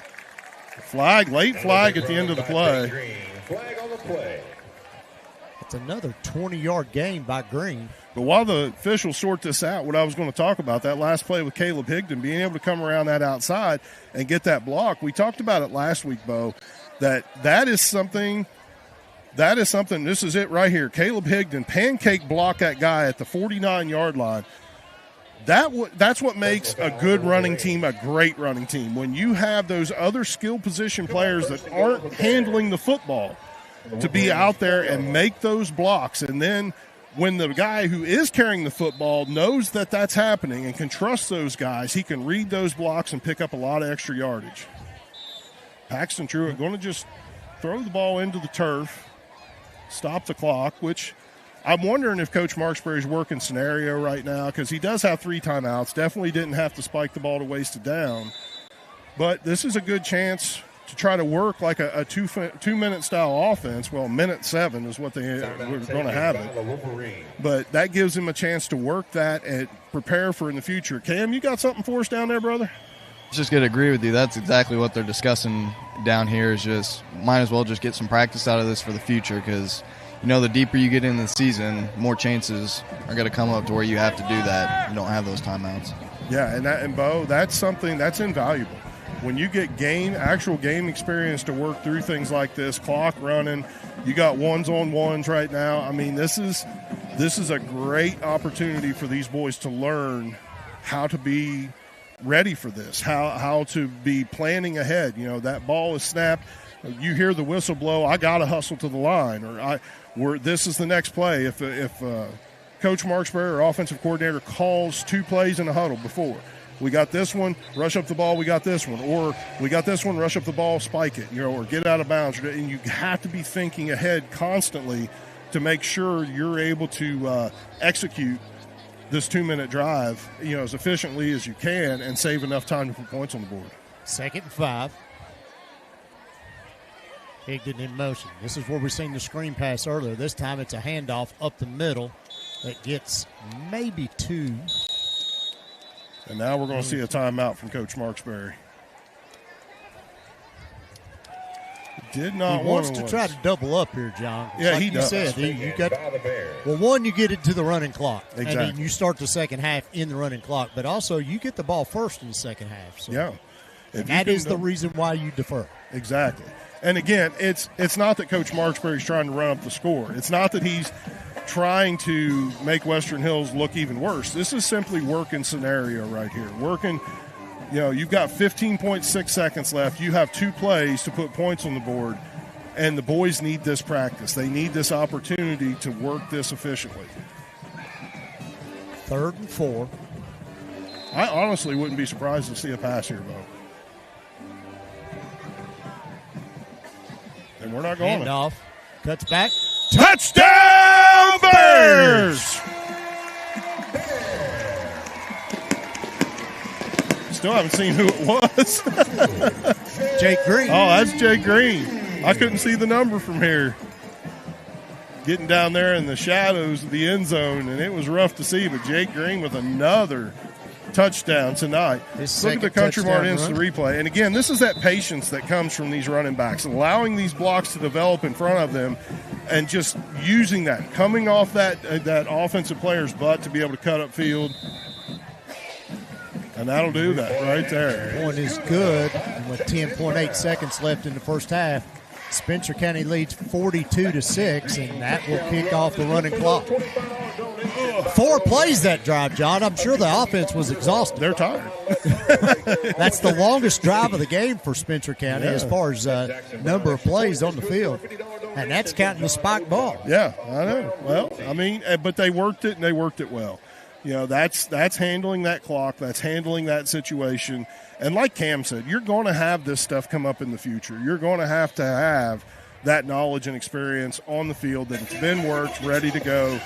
It's just like the field goal attempts. Like it was a few weeks ago when Georgia Tech beat Clemson.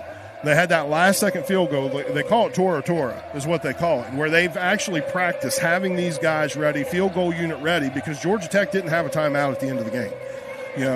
When that play ended, they had somewhere around 25, 30 seconds left to go, and they had to swap offense for special teams, get lined up, and get that field goal off, but they had worked it. They had practiced that, and they got lined up with 8 or 9 seconds left to go. And that's going to bring us to the end of the first half. Your score, Spencer County 42, Western Hills 6 on that 8-yard kickoff there by Jackson. That's going to hurt the old average. Yeah, it will a little bit. But I do think we have good odds of maybe getting a moment with Coach Marksberry going into the locker room. And we're going to hang out here a second and give an opportunity for Cam to try to connect with him. I mean, sometimes Coach is looking for the water bottle, but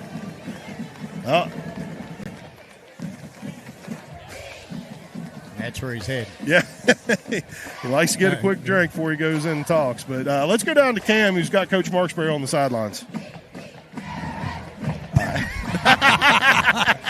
She's still coaching me to this day. Yeah, we got to get your place in the Well, man, I mean, pretty dominant first half, I would say.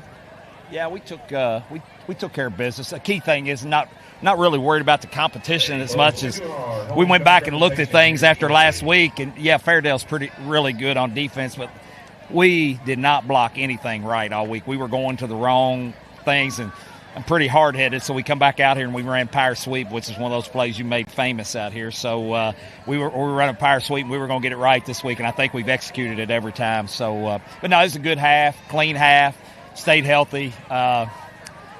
get some backups in and stay healthy because we've got a big game next week. Yeah. One thing I want to ask is, I feel like the energy was down a little bit last week. How do you feel about how the guys are responding this game compared to last week? Well, it was. Now, last week was. Well, on offense, it was. I don't really know what it was, but this group has had a real difficult time coming out, bringing the energy from the beginning of the game. But last week, offensively, we weren't our normal self and didn't have a lot of juice and energy. So, and then you lose your quarterback before halftime and everything. So there was some. When you go in, there's some little bit of wondering exactly what was going to happen in the second half and everything like that. But, hey, it was a gut check win for us last week, and we've played a lot cleaner here. We haven't put the ball on the ground. We're blocking the right people and everything, and that's not worried about the competition. We're going to the right person to block, and that helps out. Yeah. Well, thank you, Coach. All right, Look forward to the second half. Yeah. Thank you, Coach, and thank you, Cam. Appreciate that. We are at the half. I think we're going to stay here. Yeah, believe we're going to stay here for the homecoming festivities. But your score, Spencer County leads 42-6, and John and I are going to shut up and turn it over. Turn it over to Steve Hume, Yep. the PA guy down here, is he's going to get stuff going for homecoming.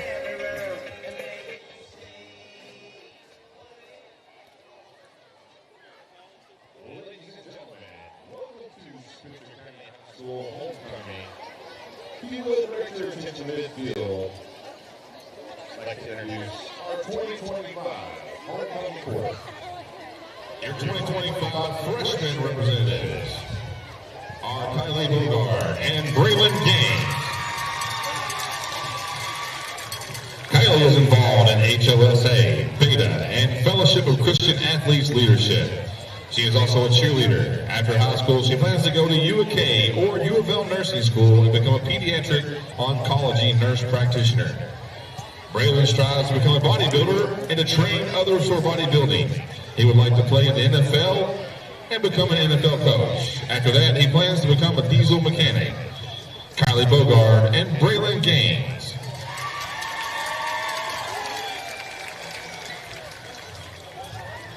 Your sophomore representatives are Kara Cornell and Caleb Seawright. Kara is on the STHS Lady Bears basketball team and tennis team. She's a member of Sources of Strength, Spencer County CAN, FCA Leadership, Beta, and FFA. After high school, she plans to study law at UAK. Caleb plays basketball, football, and tennis for Spencer County High School. He hasn't decided what he wants to do after high school, but it will either involve engineering, electrical pathway, or animals. Kara Cornell and Caleb Seawright.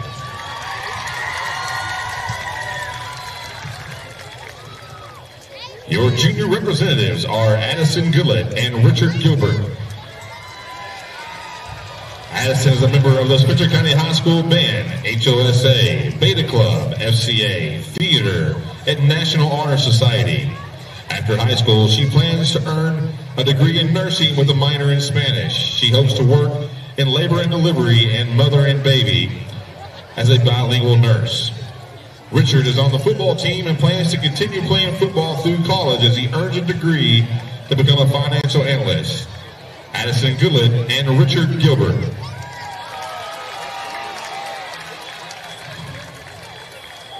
Your first senior representatives are Lovely LaFavors and Dallas Ferguson.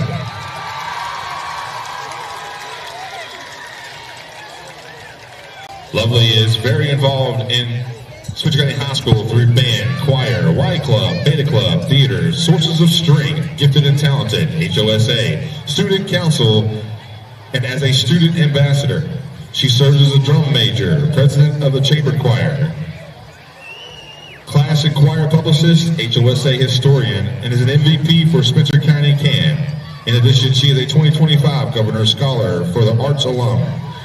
After high school, she plans to pursue a career in healthcare as a pediatrician nurse while continuing her passion for music. Dallas has been a wrestler for 4 years and plans to attend U of L for psychology. He currently works at McDonald's and likes to read and spend time with friends in his spare time. The people that have most inspired him in his life are his aunt and uncle, who always push him to grow to be his best. Lovely with Favors, and Dallas Ferguson.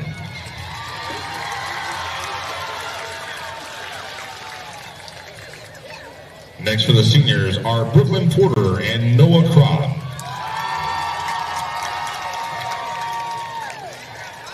Brooklyn is involved in choir as vice president of Varsity Choir, where she helps lead and support an amazing group of singers. She is also completing the early child care education pathway, where she has the chance to work with young learners. After high school, Brooklyn plans to attend U of L to earn a bachelor's degree in dental hygiene. Noah is on the varsity football and baseball teams and plans to attend college to study business management and continue playing baseball. Brooklyn Porter and Noah Crop.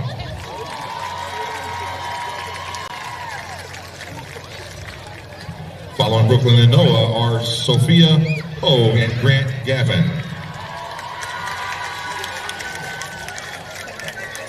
Sophia is on the varsity volleyball team, serves as a National Honor Society Vice President and Beta Club Senior Representatives, and is active member of FFA, FCA, and the Gifted and Talented.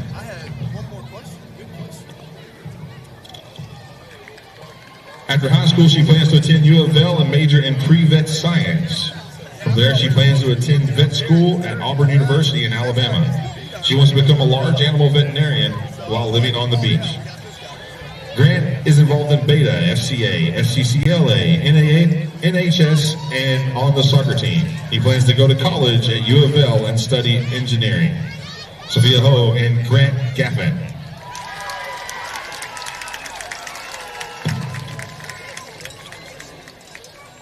Your final senior representatives are Kayla Noyes and Grayson Yates. Kayla is a member of the National Honor Society and is studying in our medical pathway. After high school, she plans to attend BCTC for sonography and radiology certificate to become a sonographer and x-ray technician. Grayson is involved in Spencer County High School Choir and Beta Club. He plans to attend UNK for electrical engineering. Kayla Noyes and Grayson Yates. Let's give all of our homecoming court representatives a big round of applause.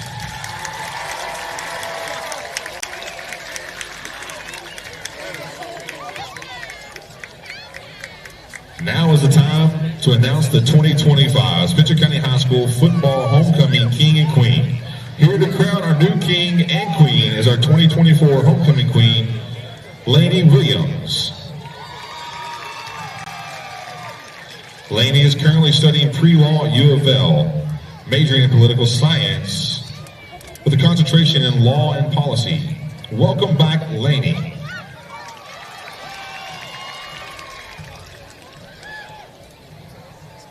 Without further ado, your 2025 Football Homecoming King is Grant Gaffin.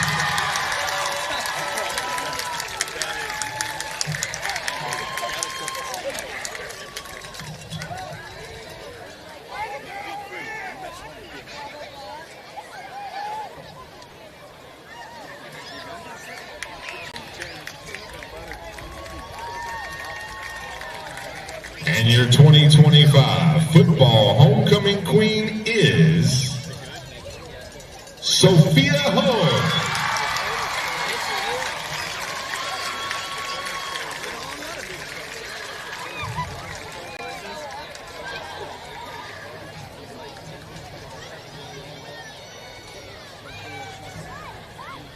Congratulations, Grant and Sophia, and congratulations to all those who were selected to represent their classes. Once again, let's give a big round of applause to your new homecoming King and Queen.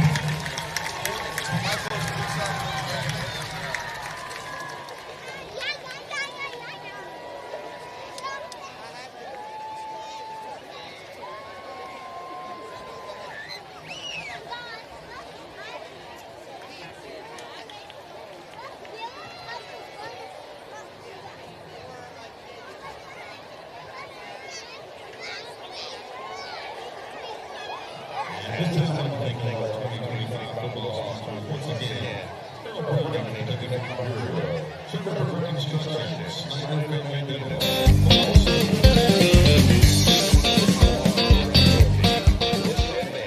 I'm Kelly Hubbock. And I'm Angie Robbins. I'm Derek Jewell, and we're local agents with Brown Realty based right here in Spencer County.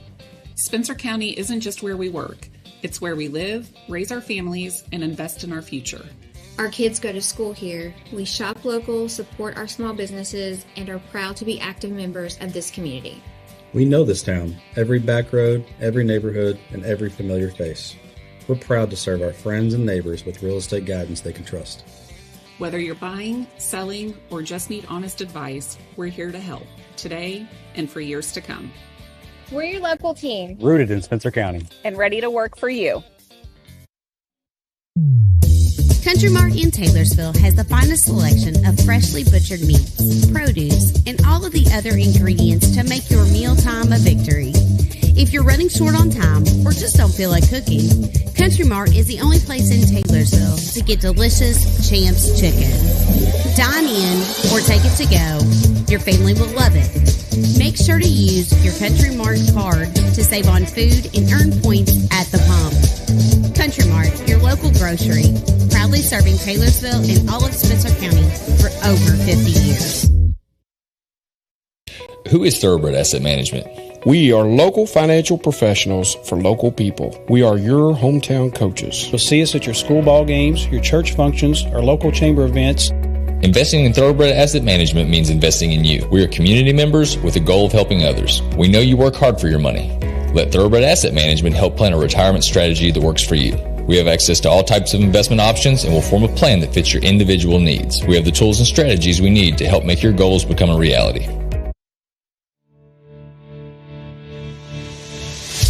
Are you looking for a reputable shop to take care of your ride?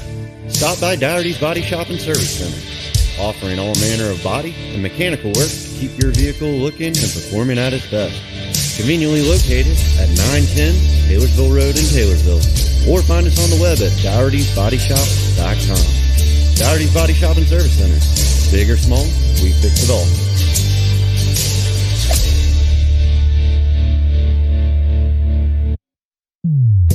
Country Mart in Taylorsville has the finest selection of freshly butchered meats, produce, and all of the other ingredients to make your mealtime a victory.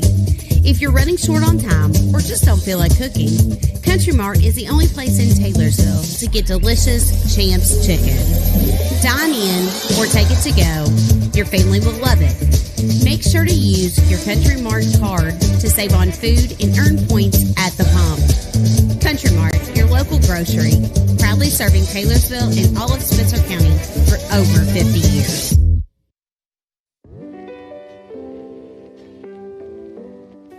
Hello, I'm Sean Willard, Principal Auctioneer, Broker, and Co-owner of the H. Berry Smith Realtors and Auctioneers. I'm a third-generation auctioneer, been in the business over 20 years, and learned the business as a young boy under my mentor, Barry Smith, my grandfather, Bill Willard, my father, Paul, and my current business owner and partner, Jimmy Willard, my uncle. I've learned over the 20 years in being in the auction business that most auctions come with a problem or a situation that needs to be solved. Let our experience and national exposure be your solution to all your auction needs. Give us a call today.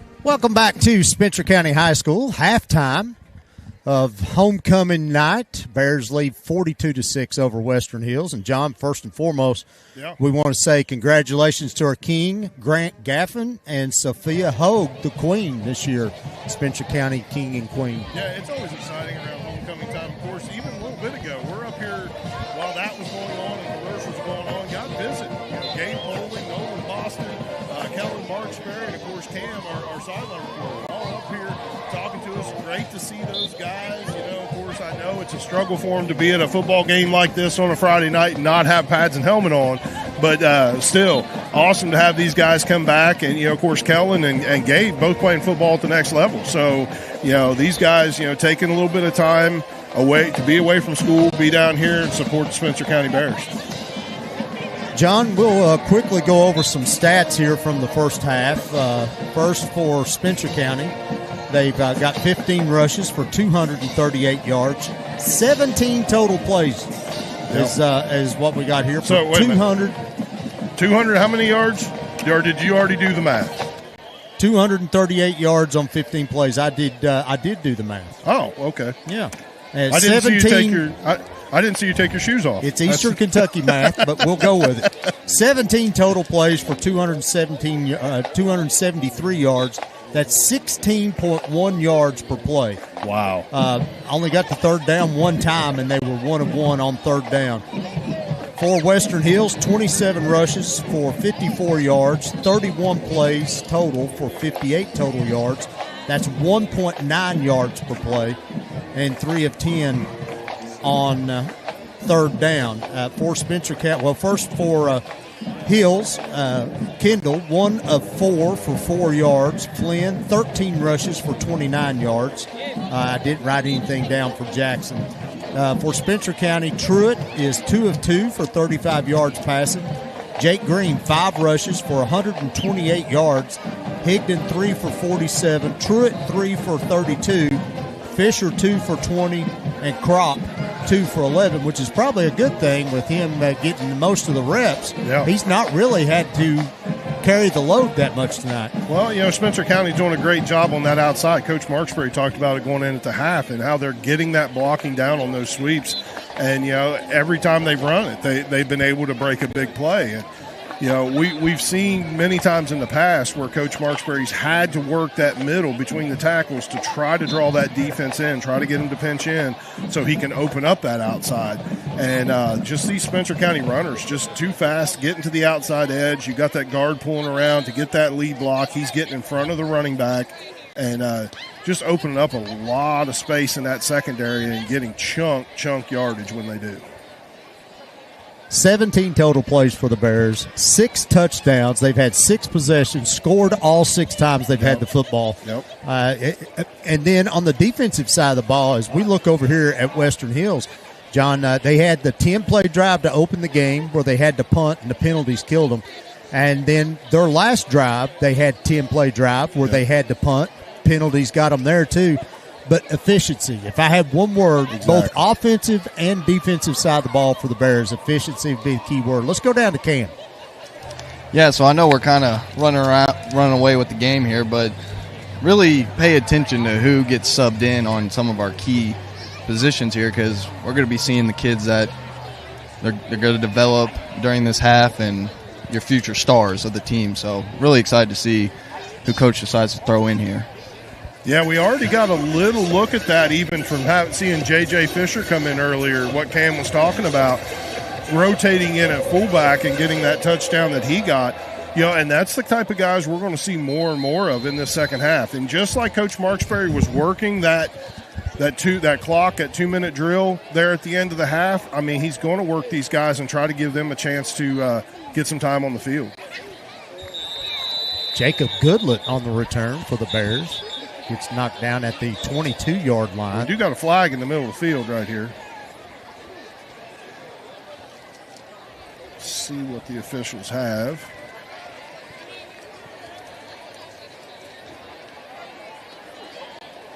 I'm seeing an illegal substitution, I think, call. If he's actually trying to show the call to the other officials.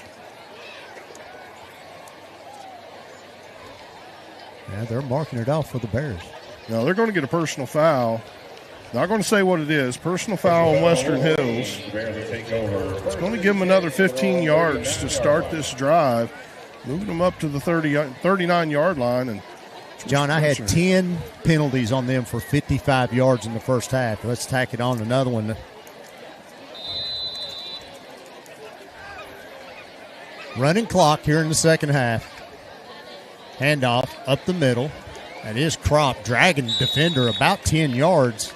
He's going to be about, we're going to give him 9. Yeah, he's going to be, I think he's going to be just shy. We'll see where they spot the football. They're going to spot it at the 49.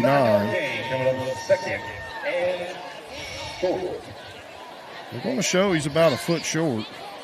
No, the near side official is saying first down. He's looking down that line. He sees the nose of the football beyond. That's first down, Spencer County.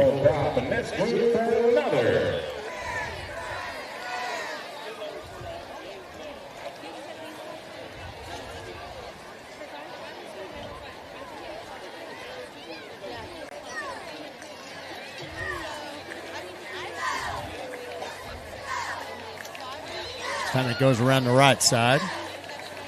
Going to get another Bears first down. Jake Green. Going to pick up about 12 yards on that play.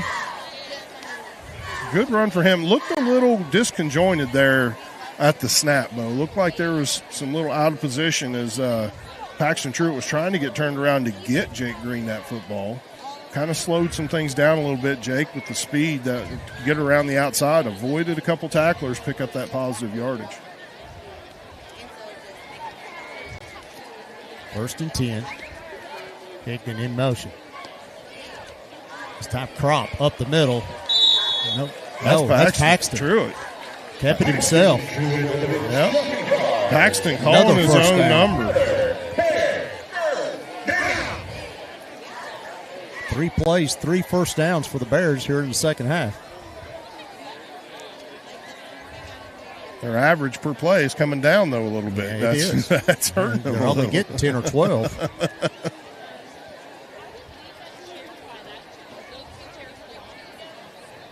Again, everyone be prepared. I know quite a few of you all have seen our broadcast before and understand the running clock and know just how fast the second half's going to go. This time the pitch. Going to get around. That's got to be a horse collar. Higdon drug out of bounds about the 15-yard line. It's going to be another first down for Spencer County. Caleb Higdon using the speed out there. It's on the triple option. Yeah, well, I think that's the second time we've seen it run. I'm pretty sure in the first half that was going to happen on one play. Misread on that tackle, did not give the football to Noah Crop up the middle, and Paxton paid the price for it. But, yeah, actually seeing that triple option, Noah Crop was going to be tackled, pulled the football, had the pitch man, and was able to pick up that positive yardage for the first down.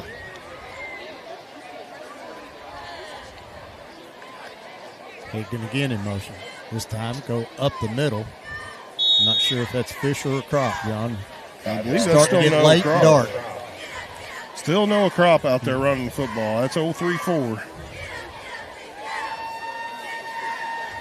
And Spencer County just imposing their will right now. I mean, it's just 5 plays. That's the longest drive of the game for the Bears. Yeah.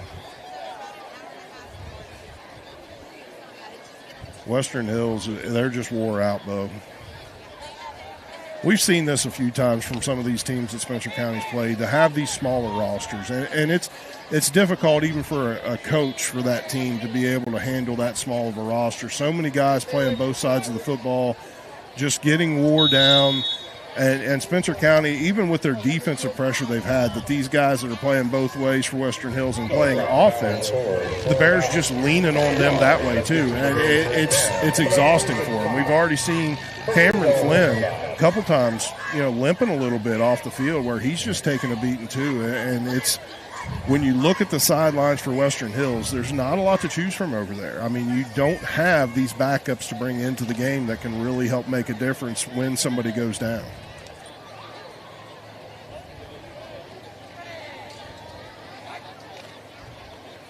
Truitt keeps it himself. Ball's fumbles. Loose.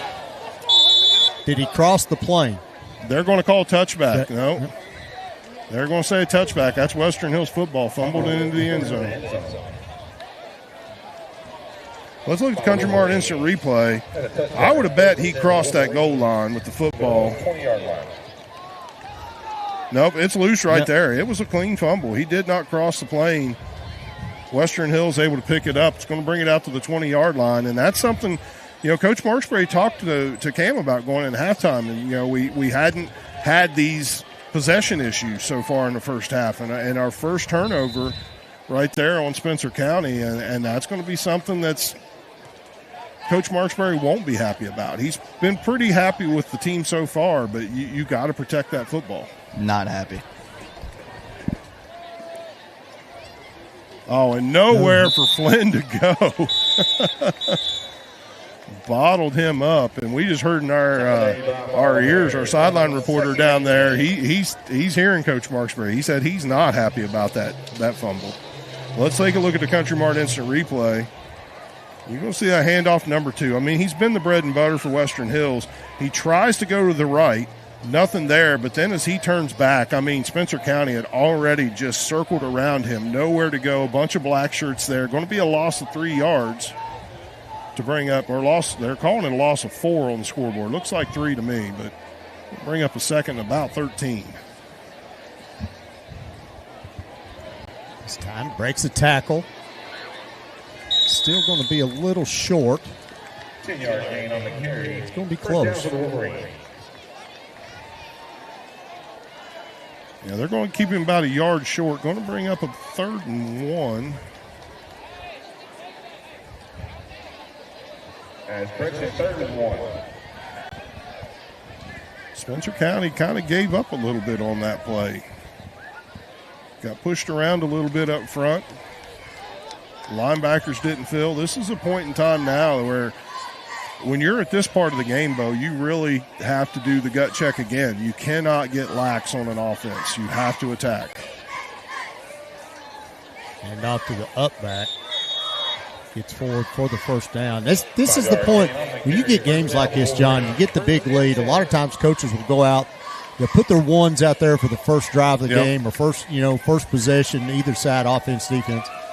Just see if they keep their mind in the game. See if they're keeping, ready to go. And well, we're already seeing twos. Yeah, we're seeing a few different guys out there for Spencer County now, and we'll do the best we can with names.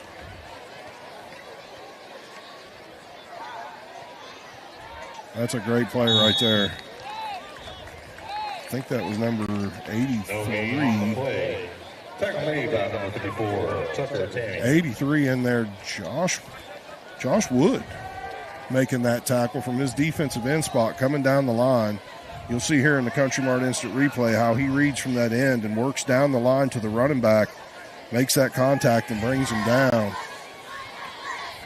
2-yard gain on the play. 2nd and 8.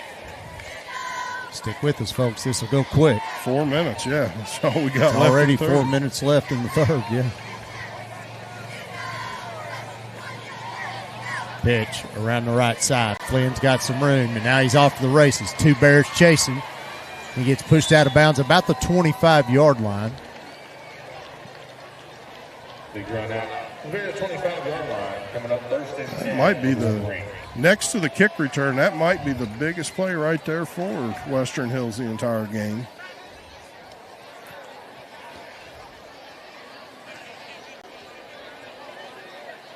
See the Country Mart Instant Replay, and Cameron Flynn just able to get to that hole on the outside just before defenders could fill.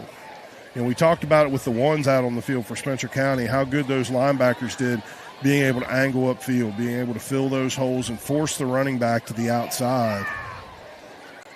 Hand off to Jackson. Cuts back up the middle. Gets hit about the 12. Keeps driving forward. Going to go down about the 10-yard line. Tackle made by Ball. Another first down. 14-yard gain.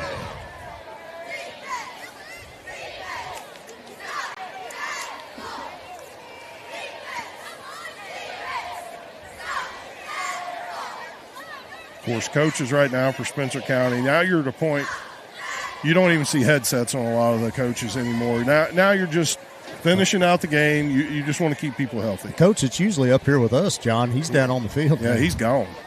He's gone. Ball's on the ground. Ball's on the ground. Kennedy picks it up. Does manage to get back to the line of scrimmage. Maybe even gain a yard there, John. He did gain a yard. Coming on 2nd and 10. And he's getting up with it.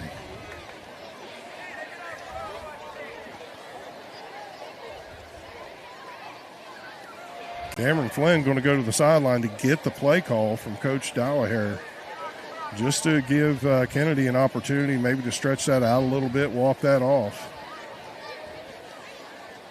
Don't be surprised here. I mean, John, we've seen Flynn run the Wildcat. Yeah, we have.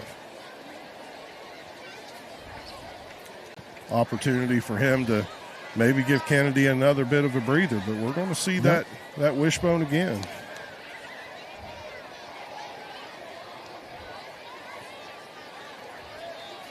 Pitch to Flynn. Hops one defender. Gets up to about the 5.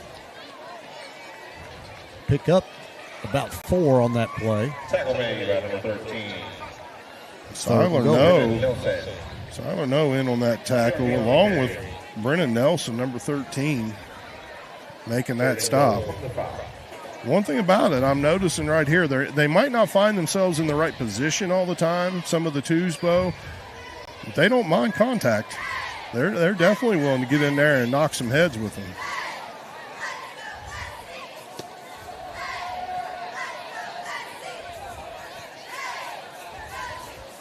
Movement on that left side, no call. Flynn takes the handoff, keeps driving forward, and they give him the touchdown. Yep.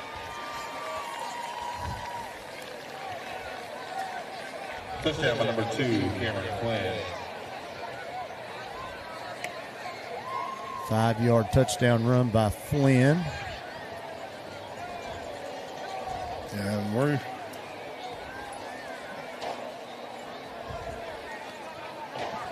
going to get the clock stopped here for the point after try.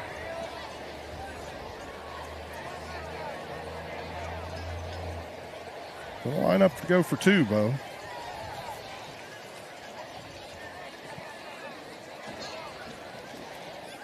Pitch this time to Jackson. Tries to stretch it out to the wide side of the field, and he's in.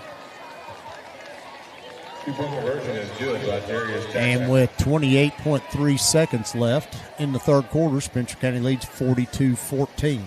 9-play, 80-yard drive capped off by Flynn's 5-yard run.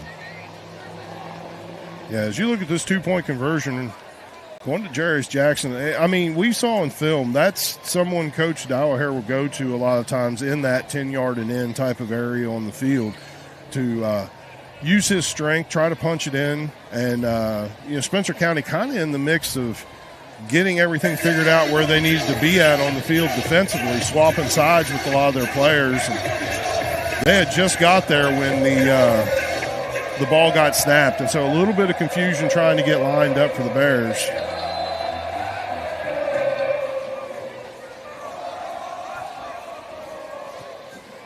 Squib kick. Ball's live. Bears fall on it about the 29-yard line.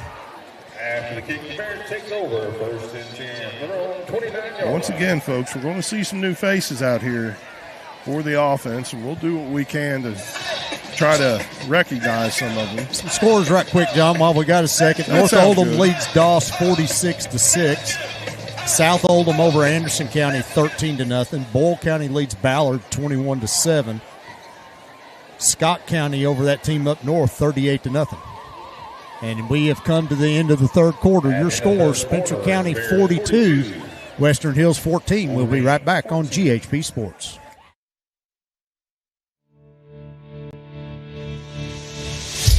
Are you looking for a reputable shop to take care of your ride? Stop by Dougherty's Body Shop and Service Center, offering all manner of body and mechanical work to keep your vehicle looking and performing at its best. Conveniently located at 910 Taylorsville Road in Taylorsville, or find us on the web at Dougherty'sBodyShop.com. Dougherty's Body Shop and Service Center. Big or small, we fix it all.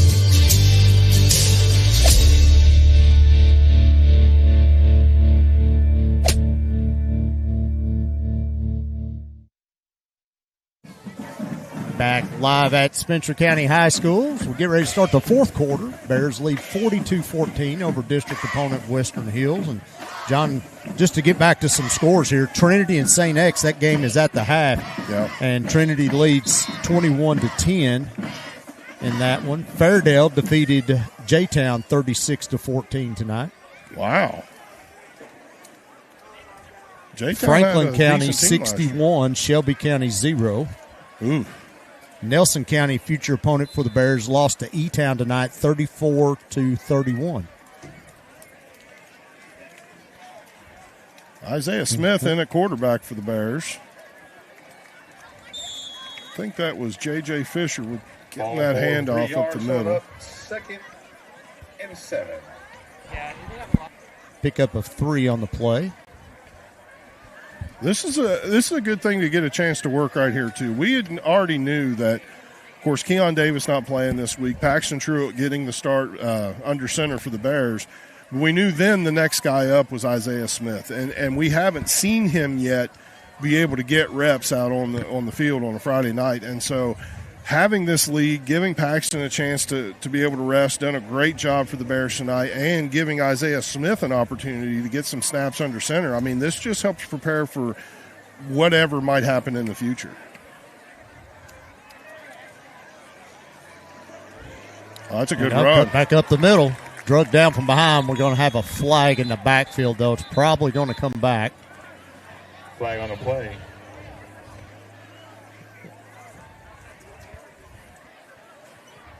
I think they're going to have a hold. But let's look at the Country Mart instant replay here. So great job blowing that open. I didn't see the hold on the replay, but that's what they're going to call. Holding on the Bears. A 10-yard penalty. Replay second down.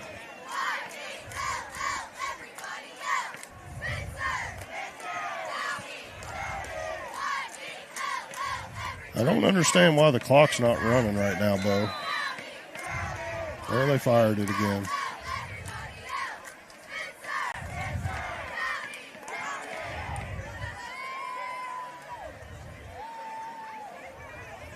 Still trying to get everybody situated here for the Bears.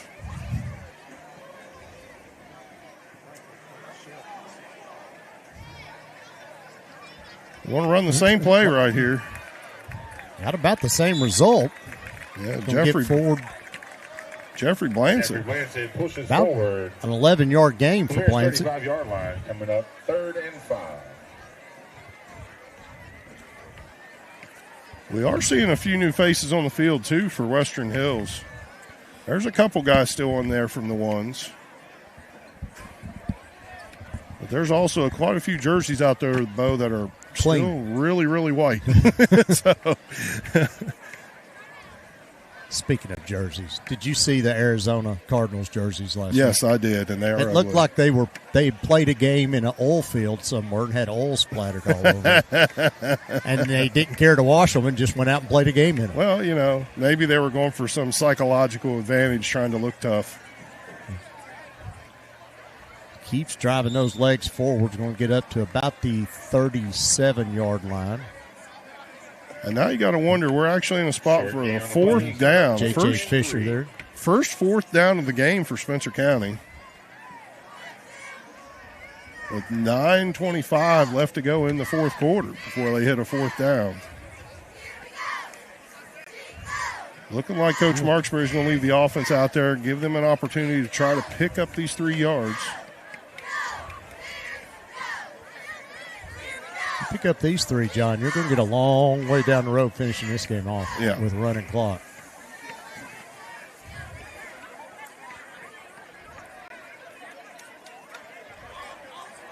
Coming around this right look side. at the blocking. First down.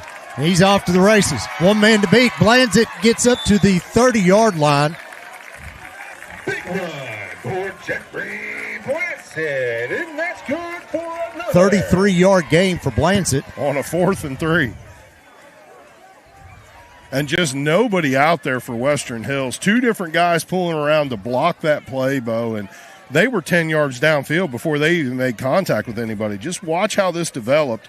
Guard and guard both pulling, and they were further downfield before there was anybody even in the vicinity to block, and just nobody home to take care of that outside edge for Western Hills. 1st and 10 from the Bears from the Western Hills 31-yard line. We're going to get a timeout, I believe. Western Hills. By the Wolverines.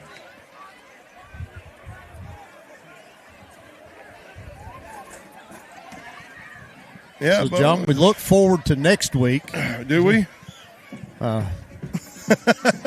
As we look forward to next week.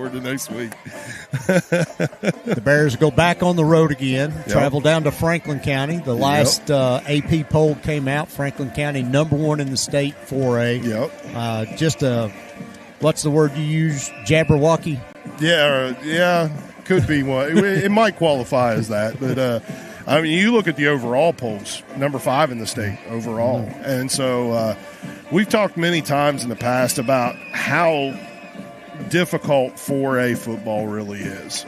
You know, top to bottom, it is I would say, the toughest class in the state of Kentucky. And so, yeah, you do have some games like this against a team like Western Hills. But overall, when you start looking at these teams like, Boyle County, Franklin County, Covcath, Paducah-Tillman, all these teams Corbin, they're perennial powerhouses that you have in 4A, and it is rough to handle once you get into some of those. This time, Smith's going to keep it himself. He's going to get across the 20 up to about the 15-yard line. Just pick up of 16. Keeping that clock running right there. Speaking of Covcath, they defeated Central tonight 35-6. Ooh. But no, you mentioned that score for Franklin County. What was it, 61-0 over Shelby County? Yeah. And Shelby County also in our district and future. Now think about that for a minute. You get a running clock after 35. Yeah. Spencer County, we're 7 minutes away from this game being over. This is just our second possession of the second half. Yeah. How hard is it to score 61 points? Run up the middle is going to pick up about 5. But, yeah, at any rate, like you were talking about, we are going to make the drive over to Frankfort next Friday night, face a Franklin County team that coming up second. It's going to be a tough game. And, the good thing about it, if you do want to look at it glass half full, Bo, we've given Franklin County ball games, to where they've known they've played us, and it hasn't been a cakewalk for Franklin County. By the end of the game, the score might look a little bit lopsided, but for anybody who actually watched the game, you could see where the game was actually closer than what the scoreboard showed. And so you better believe this coaching staff for Spencer County is going to put in the time. They're going to put in the work. They're going to find those weaknesses in the Flyers and try to exploit those to the Spencer County advantage. Smith again is going to pick up about another 4 on that. I got something. Let's go down to Cam. Man, you just love to see your quarterback, the backup coming in, and he's got really good vision. He's being patient, a young guy, and letting his blocks work for him and getting what he can get and protecting the ball. That's exciting to see. Yeah, it is. Isaiah Smith right there and what he's been able to do. Of course, I believe a freshman, if I'm not mistaken, right, Bo? Sophomore. Picked up the big interception that sealed the game last week. Yeah. And, so his abilities and what he has, it's very comforting, even as a fan of Spencer County, to see these guys be able to work, even as we're to the number 3, QB3 right now on the field, and be able to get these positive yardage, not make the mental mistakes, and just manage the offense. And there he's going to get in, I think. Touchdown Bears! Number 4, Rodney Isaiah Smith.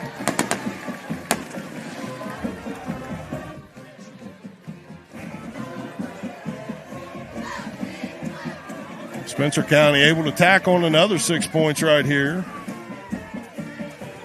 Isaiah Smith coming over to the side like we might be going for 2. Again, not trying to run up any score. We're working 2s and 3s right now on the field for both teams, and it's just a chance to work a scenario where you've got your backups in here trying to do whatever they can do to get practice against an opponent that's prepared for them. So KCD 51, Butler 0.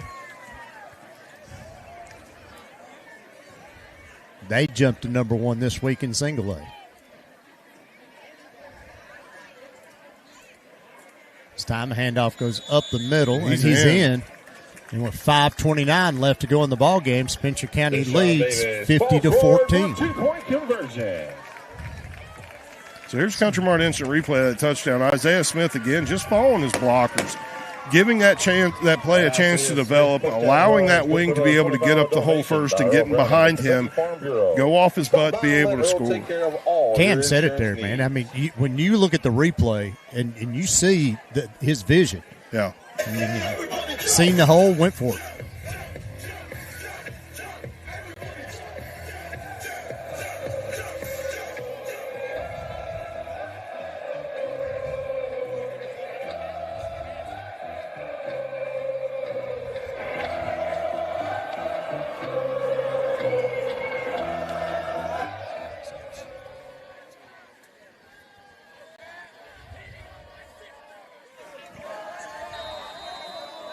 want to remind everyone, stay with us. We will have the Trevor Brown Construction Player of the Game interview, then the Kelly Hubbock Coaches interview following the game. There's the checkup, That's a John. live ball. Picked up at the 6 in that coffin corner. Nowhere to go. Going to get out to about the 15-yard line. Drove out of bounds.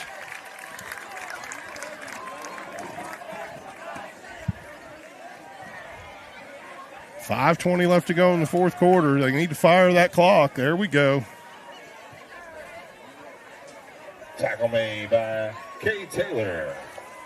Wolverines take over. 1st and 10. Bo, you got to be impressed with the response of Spencer County this week after that game last week. You know, yeah, they came away with a win. It's always good to get that W even when you have a down game. But, you know, the energy that this team has had tonight, and I'm sure with it being homecoming week, different things going on in the building throughout the week to lead up to this game, you know, you end up then having those juices flowing pretty much Monday through Friday all week leading up to this. And Spencer County, they just responded. They did. They could have come into this game just like they did against Fairdale, thinking that they were going to walk through and just get a win. But no, they came out and they decided they were going to dominate this team, that they were going to put good points on the scoreboard, going to finish them off early, and start getting ready for Franklin County for next week. Loss on the play. Ty Smith in on the tackle for the Bears there. We get down around 4 minutes to go. Stands already clearing out a little bit. Of course, I don't think this one's been in doubt for much of the game at all. Pretty Students quick. still here, though. Yep, they are. They are. Kennedy directing traffic back behind him. That's a false start. He's been doing it the whole game. That's that left tackle, number 50. He's getting that early step all game long. And he was actually the one, Bo, that they called the offsides on earlier, where he's lining up in the neutral zone. 5-yard penalty coming up 2nd and 16.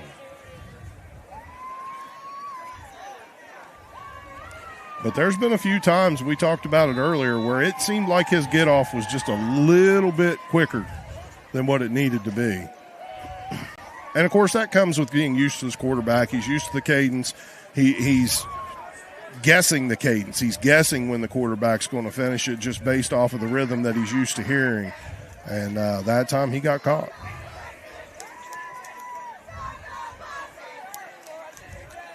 Oh, nothing happening.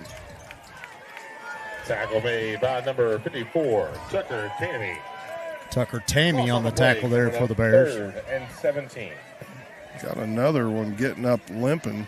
I don't have a 12 on my roster, Bo, for Western Hills, but he's coming off the field a little ginger.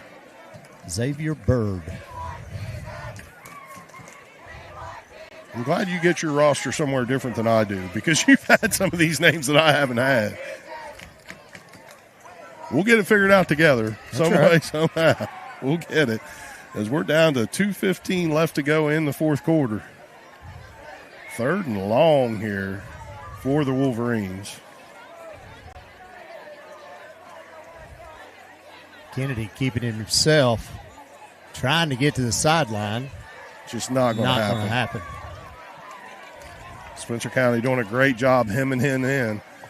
You know, we talked earlier in the game, you know, about how Caleb Higdon, how he was able to come upfield and set that edge. And it's great to see that from some of these young guys, too, for Spencer County. To where Braylon Flores there. Yeah, they're doing, you know, number one stuff out there on the field. They're doing the things that the ones are doing. They're reading these plays. They're holding their spots, coming upfield, holding that spot, keeping that offensive player from having that cut back up the middle, forcing him to go to the outside, and help is there. And it's an easy tackle then. But it's just that great discipline that we're seeing from these guys. Punt team on. Nobody back for Spencer County. No need. The ball's going to roll to about the 42-yard line. And I'm sure Spencer County will come out. I look for take a knee. Victory formation here.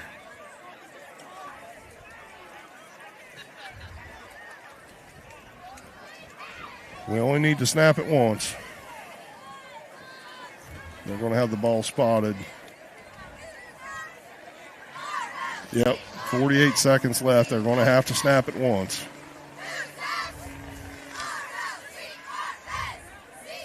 Big win for the Bears, though. Great way to start district play this year, Bo, and go out. You get a statement win like this. I really think the Bears needed that after last week. Of course, Spencer County's looking like they're not even going to line up to snap the football. Coach Marksbury is holding Isaiah Smith over here. I don't think they're going to snap the ball. I think the officials are going to let it go, too. Play clock. Yeah, the officials let that go. They didn't start the play clock. So your final score, Spencer County 50, Western Hills 14. We're going to step away for a minute, get some stats together, and we'll be right back on GHP Sports.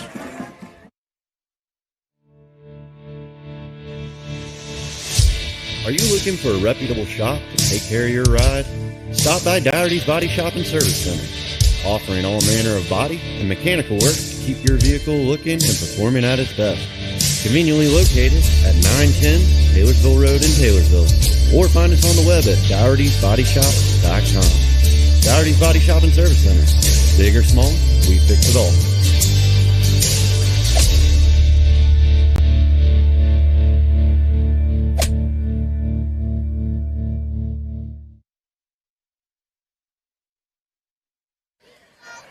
Welcome back to Spencer County High School on homecoming night tonight. The Bears pick up a win, 50-14 over district opponent Western Hills. And, John, you said it best right there right before we went to that break. It's good to pick up a feel-good victory at a time like, especially after last week's kind of it was a letdown. It was. It really was. But to come back today, the Bears showed the fire, and they showed the Spencer County teams that never quit and that playing with heart and going to the final buzzer. That's the teams we're used to seeing out on the field. And that's what Coach Marksbury is used to getting from his players, getting from his coaching staff. That's one of those.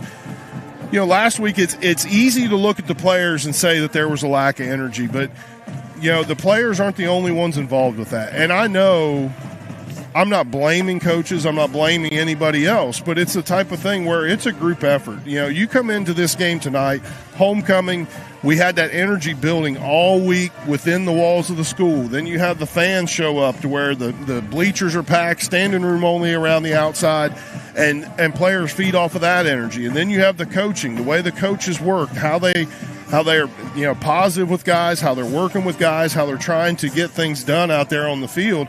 And all that just gets melded together in this big pot that produces this drive, this energy that the team can have. And you can take away aspects of that every once in a while and still have an energetic team, but it seemed like last week everybody was kind of in a lull. And so you get that W, though, you move on. Statement win to start the district play, and I think the Bears needed it. I think they really did.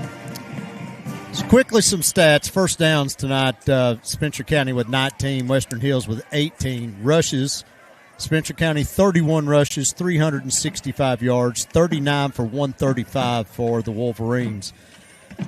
Paxton Truitt was 2 of 2 for 35 yards. That gives Spencer County 33 total plays for a total of 400 yards on the night. Kendall was 1 of 4 for 9. That gives Western Hills 43 plays for 139 yards. Spencer County 12.1 yards per play to 3.2 for Western Hills. The Bears were 1 of 3 on third down, 1 of 1 on fourth, 5 of 13 on third down for the Wolverines, 2 of 3 on fourth down. And individually tonight, Truitt, I said, was 2 of 2 for 35. Noah Kropp caught one of those for 22. Smalley 1 for 13. Jacob Green, 6 rushes, 140 yards on the night. Probably his best game of the year so far. And Higdon, 4 for 59. Truitt, 6 for 49. Blanzett, 3 for 33. J.J. Fisher, 5 for 30. Isaiah Smith, 3 for 28. Noah Kropp, 4 for 26. Well, and you mentioned Paxton Truitt there with his stats, Bo. He is going to be our Trevor Brown Construction Player of the Game tonight. And Cam, you got Paxton down there right now, don't you, buddy? I got him right here. Paxton, good game, man. Thank you. One thing that sticks out to me, kind of had a tough start last week, kind of a rough game. First game in districts, you guys come out, make a statement, win. What does that kind of mean for the team moving forward? It means a lot, honestly. It just shows that all of our hard work and dedication is just paying off. We love to hear that. Man, I see you got your hand banged up there. Yeah. How did it feel getting under center again and kind of taking charge? It doesn't affect me whatsoever. I feel great. A whole team feels great, and just got to keep moving. I would say we had a couple mistakes out there. What do you think going into practice this next week that we need to make adjustments-wise? Definitely holding on to that football. That's about it. That's fair. Just got to keep it high and tight. You're good. Yeah. It happens. Anything else you got for us? Not much. Go Bears. Go Bears. He said it well right there, Bo. Go Bears. Of course, Paxton did have that one fumble, but Coach won't be happy with that. But that's something that comes, with practice, and things will get taken care of. But let's go back down to Cam as we got our Kelly Hubbock coach's interview. All right, Coach. Big statement win. What are we thinking after all this? Well, we got out healthy. As far as I know, we got out healthy. We got some young guys some reps. After their first drive, they didn't look too good, but their second drive, they rose up down there, made a stop, and got a punt. So that's always good. It's good to get those guys out here on Friday night, let them feel this stuff, and find out what it's like to be out here in varsity games. I was really happy. I thought we were pretty clean, kind of about what I expected. I was just happy that we executed a little bit better. Like I said, we were going to the right people, and that made us. We had to make some adjustments with Brody being out on defense, so that didn't feel quite comfortable yet, but we got another week of practice, get all that stuff figured out, because we got a huge task next week, and hopefully we can have a great week and get up there and take on a really good Franklin County team. Yeah, that was going to be my next question. We got a really big opponent coming up. Certain game plan we got coming up, or what do you got for us? Well, we got to be us, and we got the injuries that we have hurt, but we've got people that step up and play, and look, they know us, we know them. They're really good. Played a very difficult schedule, and but it's we got to go up there and we got to get our mind right first, and just understand, hey, they're not the same team that they were last year. We're not the same team we were, and it's a new year, and it's we'll give it our best shot and everything like that. And, it's a huge task, but you like to prepare for those games. Those are games like in the morning when we get the opportunity to start preparing for games like that. It gets you a little bit fired up, and we'll do our best and try to put the best game plan we can. Now look, they're really good, and they're going to throw it around. They are going to run it, and they got some really talented kids, and we're excited for the opportunity. Yeah, definitely, Coach. You prove year after year. You just keep this machine going, phenomenal performances. If there's a guy for the job, it's you. So. We got good. Look, we have really good players, and you have people that got injured, you have people step up, and that's just the way the process works. And really proud of our guys, and our JV team hasn't lost yet, so that's another positive thing. And it's just, but it's fun. It's a good deal, and great having kids like you all around. Seeing all my guys. All right, Coach. Thank you, man. All right, thanks, Cam. We appreciate you tonight too, man. Jumping in, filling in. That was good. That's like having Cam around. He of course stopped in last week at halftime during the Fairdale game. Got a chance to talk to him a little bit then, and like I mentioned, being homecoming, Nolan Boston, Gabe Bolin, Kellen Marksberry, all these guys coming up to see us. Boys, we appreciate you. We ain't forgot you. Stop by anytime. Love to. Be just careful, talk with we might y'all. throw you a microphone and a headset. Yeah, we very well may. Just keep that in mind. We appreciate it. I really just like to emphasize on the energy tonight. We came out, took care of business, especially after last week, and got a really tough one on the road coming up. Ready to see how these guys are going to answer to that, especially since we're a young, growing team. Thank you, guys. Yep. And so, Bo, again, good statement win for the Bears, opening up district play. Tough game coming up next week. We will be there. And I'm telling you, the Bears have always played Franklin County tough. And so even though we can look at this rating system, these rankings, and we can see they're ranked number 1 in 4A, they're ranked number 5 overall in the state, this is a Franklin County team that's still going to have flaws. And this is a Franklin County team that, given the right opportunity, Spencer County might be able to take advantage of and, who knows, come away with a good win. That's why they play them on the field. That's right. You don't play them in the newspaper. So Nope. That's it. That's all we got for tonight. Again, big-time statement win for the Bears. They go 1-0 in district play, improved to 4-2 on the season. And next week, hit the road again for Franklin County. Next 2 weeks, next 2 games on the road. Yeah. And so look forward to that. So if you can't be follow, there. Can't follow, John and I will happily sit in your living room, especially if you fix pork chop sandwiches. Bring some snacks. Yeah, bring snacks. We like to eat. So. Anyway, your final score here tonight, Spencer County 50, Western Hills 14. We'll see you next Friday night on GHP Sports.